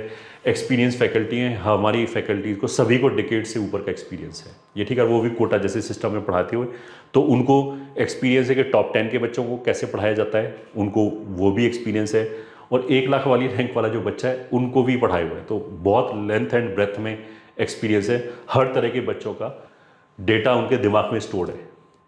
3 सब्जेक्ट अंडर 1 रूफ, जैसे मैंने बताया कि इट इज़ वेरी डिफिकल्ट कि किसी बैच में तीनों सब्जेक्ट के जो टीचर हैं वो इक्वली कैपेबल मिल जाएं, क्योंकि इंस्टीट्यूट भी ये करता है कि अच्छा इसकी फीडबैक थोड़ी कम है, इसकी ज़्यादा है, तो ये कॉम्बिनेशन मैं इस बैच में डाल देता हूँ, ये कॉम्बिनेशन इस बैच में डाल देता हूँ, ताकि ये बैच भी हैप्पी रहे। यहाँ पे तीनों सब्जेक्ट इक्वली मिल जाएगा। और जैसे मैंने बोला कि जो पेपर है जेई का वो PCM एक साथ आता है, इट इज़ नॉट P+C+M। तो अलग अलग करने की बजाय इसके डायनेमिक्स बहुत ज़्यादा इंपॉर्टेंट है, क्योंकि एक बच्चा जैसे ही मैं इसलिए बोला हूँ कि I know couple of teacher from Kota जो ऑर्गेनिक केमिस्ट्री पढ़ाते थे और बहुत out of syllabus BSc MSc जैसी चीज़ें पढ़ा दी। अब बच्चा तो खुश हो गया, उसको लगा कि यार ये तो मैंने और कहीं देखा ही नहीं, पर उसको ये नहीं पता कि इसकी वजह से उसका मैथ और फिजिक्स बर्बाद हो गया। जो टाइम उसे उन चीज़ में इन्वेस्ट करने वाला था जो पेपर में आने वाला है, वहाँ तो वो कॉम्प्रोमाइज़ कर गया और वो फालतू की चीज़ें पढ़े जा रहा है। टीचर उसको इंप्रेस करने के लिए पढ़ाया जा रहा है, और उसका क्योंकि पढ़ने के लिए टाइम तो चाहिए ना, इन्वेस्ट करेंगे, जो पेपर में आएगी नहीं, वो सिलेबस में नहीं है। तो वन शुड बी वेरी जैसे बोलते हैं ना कि पर्टिकुलर अबाउट इट, कि जो भी आप पढ़ रहे हो वो आपके काम का तो पहले होना चाहिए। तो इसलिए एक यूनिफॉर्म सिस्टम फॉलो करना चाहिए जो आपकी रैंक पे काम करे, वही सबसे ज़्यादा इंपॉर्टेंट है। रिसर्च आप IIT जाके कर लेना, देयर इज़ एम्पल अपॉर्चुनिटी वहाँ पे। किसी भी पर्टिकुलर फील्ड में अगर रिसर्च करनी है वहाँ जाके करना, अभी मत करो। अभी तो वो चीज़ करो जो तुम्हारे करियर बनाए। 4 successful online cycles, there is no uncertainty. ऐसा नहीं है कि बाकी लोगों इस तरह हम एक्सपेरिमेंट करें, हमें पता है कि रिजल्ट कैसे लाया जाए। पिछले 3-4 साइकिल में हमने लगातार बेस्ट रिजल्ट ला के दिखाया है कि ऑनलाइन से भी अगर आप सिंसियरली पढ़ाओ और ईमानदारी से पढ़ाओ तो रिजल्ट प्रोड्यूस किया जा सकता है, और किसी भी लेवल पे किया जा सकता है। 100 के अंदर भी रैंक लाई जा सकती है आराम से। This we have proved. Authentic result है, जिस दिन रिजल्ट निकलता है जाके यूट्यूब चैनल चेक करना, सबके जितने भी तुम्हारे होंगे ना ऑप्शंस में, यू विल फाइंड के सबसे पहले किसने रिजल्ट दिया, किसने नंबर दिए, किसने बच्चों के इंटरव्यू डाले, किसने रिजल्ट सेलिब्रेशन किया प्रॉपर, जिसमें बच्चों की शक्ल नज़र आ रही है। ऐसा नहीं कि हमने सेलिब्रेशन किया और सेलिब्रेशन के नाम पे बस टीचर की शक्ल नज़र आ रही, बच्चे सामने नजर नहीं आ रहे। वीडियो ऐसे भी हैं, ऐसे भी फ्रॉड वीडियो हैं, यू विल फाइंड आउट। तो दैट इज़ ऑल्सो देयर। हम तो ओपनली डाल रहे हैं, यूट्यूब पे जाके देख लो भाई। स्टूडेंट फर्स्ट अप्रोच, ये ठीक है, ये हमने इसलिए डाला क्योंकि जो हमारी टीम है उसमें सब टीचर्स हैं, उनके लिए सबसे पहले स्टूडेंट है, बिजनेस कहीं बाद में है। बिजनेस कहीं बाद में, इससे भी पता लगता है कि हमने ये वेंचर शुरू करने से पहले जो इकोनॉमिकली वीक बच्चे हैं उनके लिए पूरा सिलेबस इंडिया में सबसे पहले फिजिक्स केमिस्ट्री मैथमेटिक्स में पूरा सिलेबस जो कोटा के फर्स्ट बैच में पढ़ाया जाता है, उस क्वालिटी का हमने यूट्यूब चैनल पे फ्री ऑफ कॉस्ट डाल रखा है। उसके बाद कहीं स्टार्ट होता है कॉम्पिटिशन। पहले वो यूट्यूब पे सबके लिए फ्री है, अभी भी अवेलेबल है। एंड वी आर ऑल्सो जिसे बोलते हैं कि making changes year on year basis पे। अगर कुछ जेई चेंज करा है तो हम उसको भी अपडेट करते जा रहे हैं। नए लेक्चर के साथ अगले साल भी करेंगे। तो जो बच्चा फाइनेंशियली अफोर्ड नहीं कर सकता कहीं पढ़ना, परफेक्टली फाइन, हमारे यूट्यूब चैनल से पढ़ो।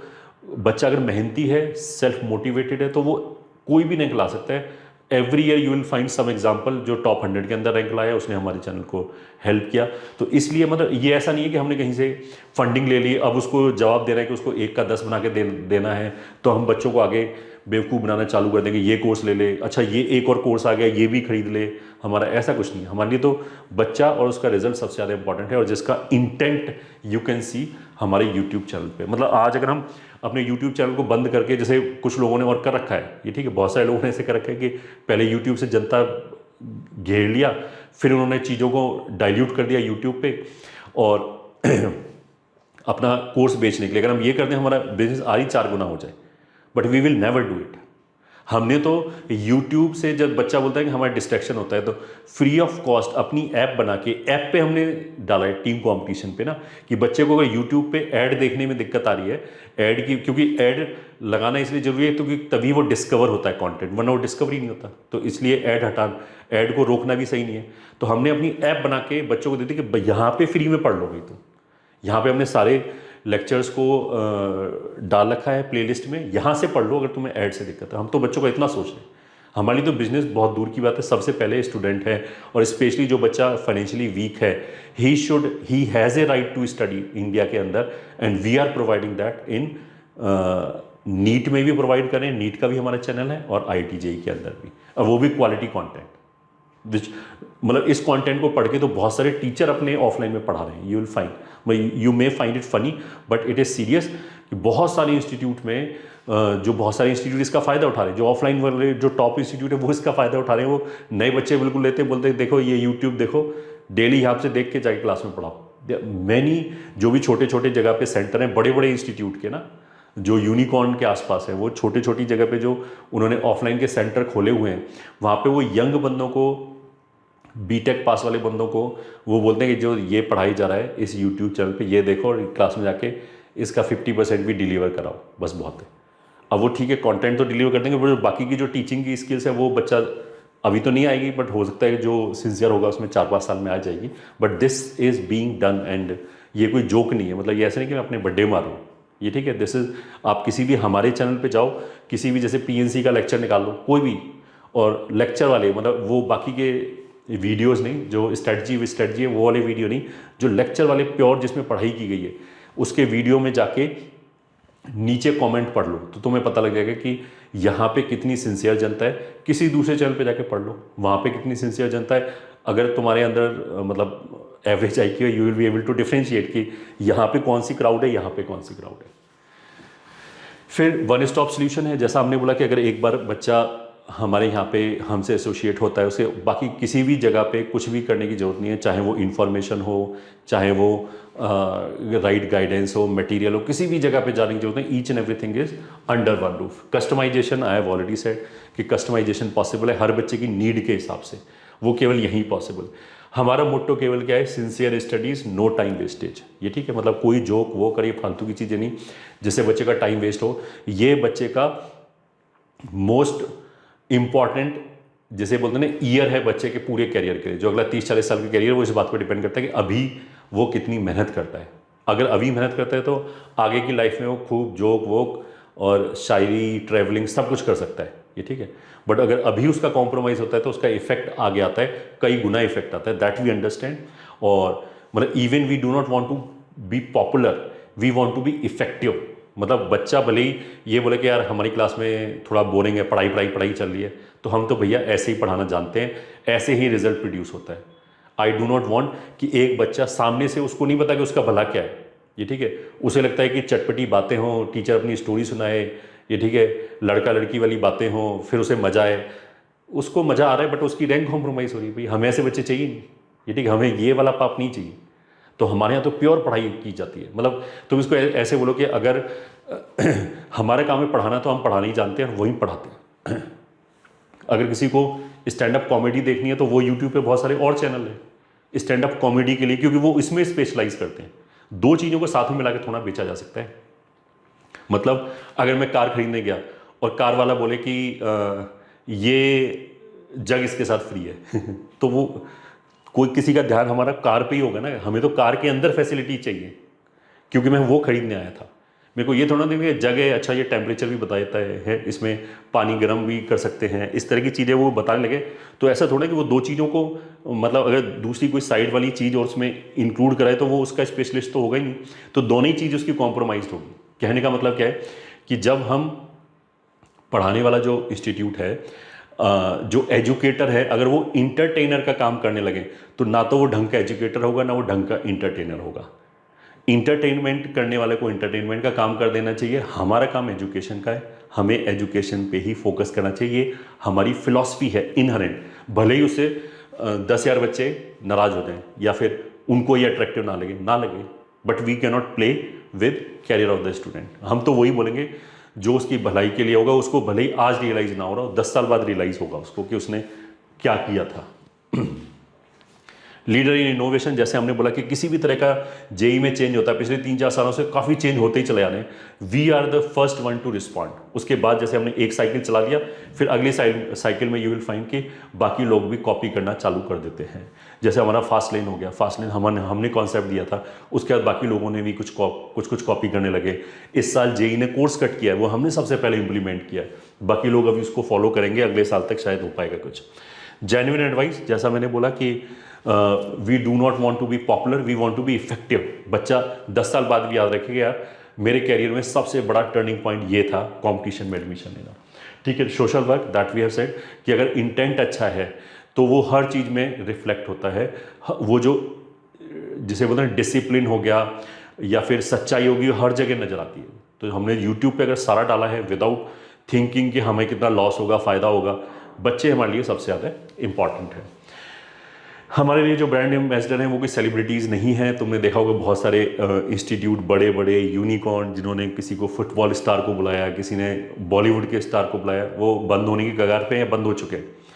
हम वो अफोर्ड नहीं कर सकते, क्योंकि अगर हमारे पास पैसा है तो हम फीस कम करें ना, और या फिर बच्चों को और सुविधाएं दें कि एक और कोर्स बना दिया उसके लिए किसी भी तरह का, तो वहाँ हम इन्वेस्ट करते हैं। तो जो हमारा ब्रांड एम्बेसडर है वो बच्चे हैं, या फिर हमारी रैंक है, या फिर हमारा कंटेंट है। हम नहीं चाहते कि कोई बॉलीवुड का स्टार जिसने 10वीं फेल हो वो आके तुम्हें बताए कि भाई इससे पढ़ लो। ऐसा बाकी इंस्टीट्यूट कर रहे हैं जो बंद होने की कगार पे भी है। क्योंकि ये मैं बात इसलिए बोल रहा हूँ क्योंकि बच्चों को तो पता होता है, जो हमारे यूट्यूब पे एक बार लेक्चर देख लेता है उसको समझ में आ जाता है, अगर वो पढ़ने वाला बच्चा है, कि कहाँ पे गोल्ड है और कहाँ पे लोहा है, इस तरह की बात, कहाँ पे आयरन है, दे कैन अंडरस्टैंड। बट कभी कभी पेरेंट को ऐसा लगता है यार हमने नाम तो सुना ही नहीं कॉम्पिटिशन का। नाम इसलिए नहीं सुना क्योंकि हमने जो पैसा है वो एडवर्टाइजमेंट पे खर्च नहीं किया। मतलब फुटबॉल स्टार क्यों बताएगा कि तू आईआईटी की तैयारी कैसे करेगा भाई, उसका सीधे सा मतलब कि वो ऐसी चीज़ बेच रहे हैं जिसमें दम नहीं है। हम तो ऐसी चीज़ बेच रहे हैं या फिर हम ऐसी चीज़ प्रोड्यूस कर रहे हैं, दे रहे हैं जिसके अंदर दम है। वो अपने आप बोलेगा, आज नहीं कल बोलेगा।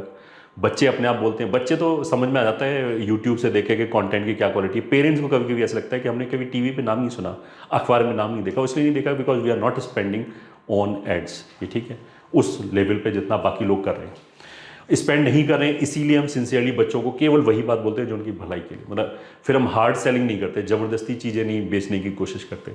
Each and everything is there. तो जैसा मैंने पहले बोला कि अगर कोई बच्चा ये कोर्स अफोर्ड नहीं कर सकता, perfectly fine, equally good course हमारे यूट्यूब पे फ्री ऑफ कॉस्ट पढ़ा है। बस कहीं से भी बुक ले लो, मतलब किसी कोचिंग का मटेरियल अगर तुम्हें मिलता है डीएलपी वगैरह वो वाला ले लो, उससे पढ़ाई करो मटेरियल के लिए, और यूट्यूब से पूरा नॉलेज मिल सकता है। कुछ भी कहीं पे भी जाने की जरूरत नहीं है, free of cost you can study. So this is from our side. I would say कि जो बच्चे अभी 11वीं से 12वीं में जाने वाले हैं वो अपने प्रिपरेशन के एक इंपॉर्टेंट फेज में एंटर होने वाले हैं। तो मेक प्रॉमिस विद योरसेल्फ कि ये तुम फ्रूटफुल बनाओगे, अपना बेस्ट दोगे। आगे जाके भी देखो कठिनाइयाँ आएंगी, तुम्हें लगेगा कि बर्नआउट हो गया, ये सब होगा सबके, बट अगर आपका इंटेंट स्ट्रांग है तो you will go through it and you will make a very good IITian आगे चल के। तो कम से कम आई वुड से कि इसी बात पे एक कमेंट में तो हमें लिखना ही चाहिए, जो हम बाद में खुद ही रेफर कर पाए, कि अपने आप को एक कमेंट में लिखो कि आई will B disciplined and I will make sure कि मेरा निगाह हमेशा एम पे ही रहेगा, एंड दैट इज आईआईटी में बेस्ट रैंक लाना अपने पोटेंशियल के हिसाब से। तो write down that thing in comment. All the very best. बाकी अगर कोई भी किसी भी तरह का आपको डाउट है तो आप कमेंट सेक्शन में पूछ सकते हैं, हमारी team will try to answer that. All the very best.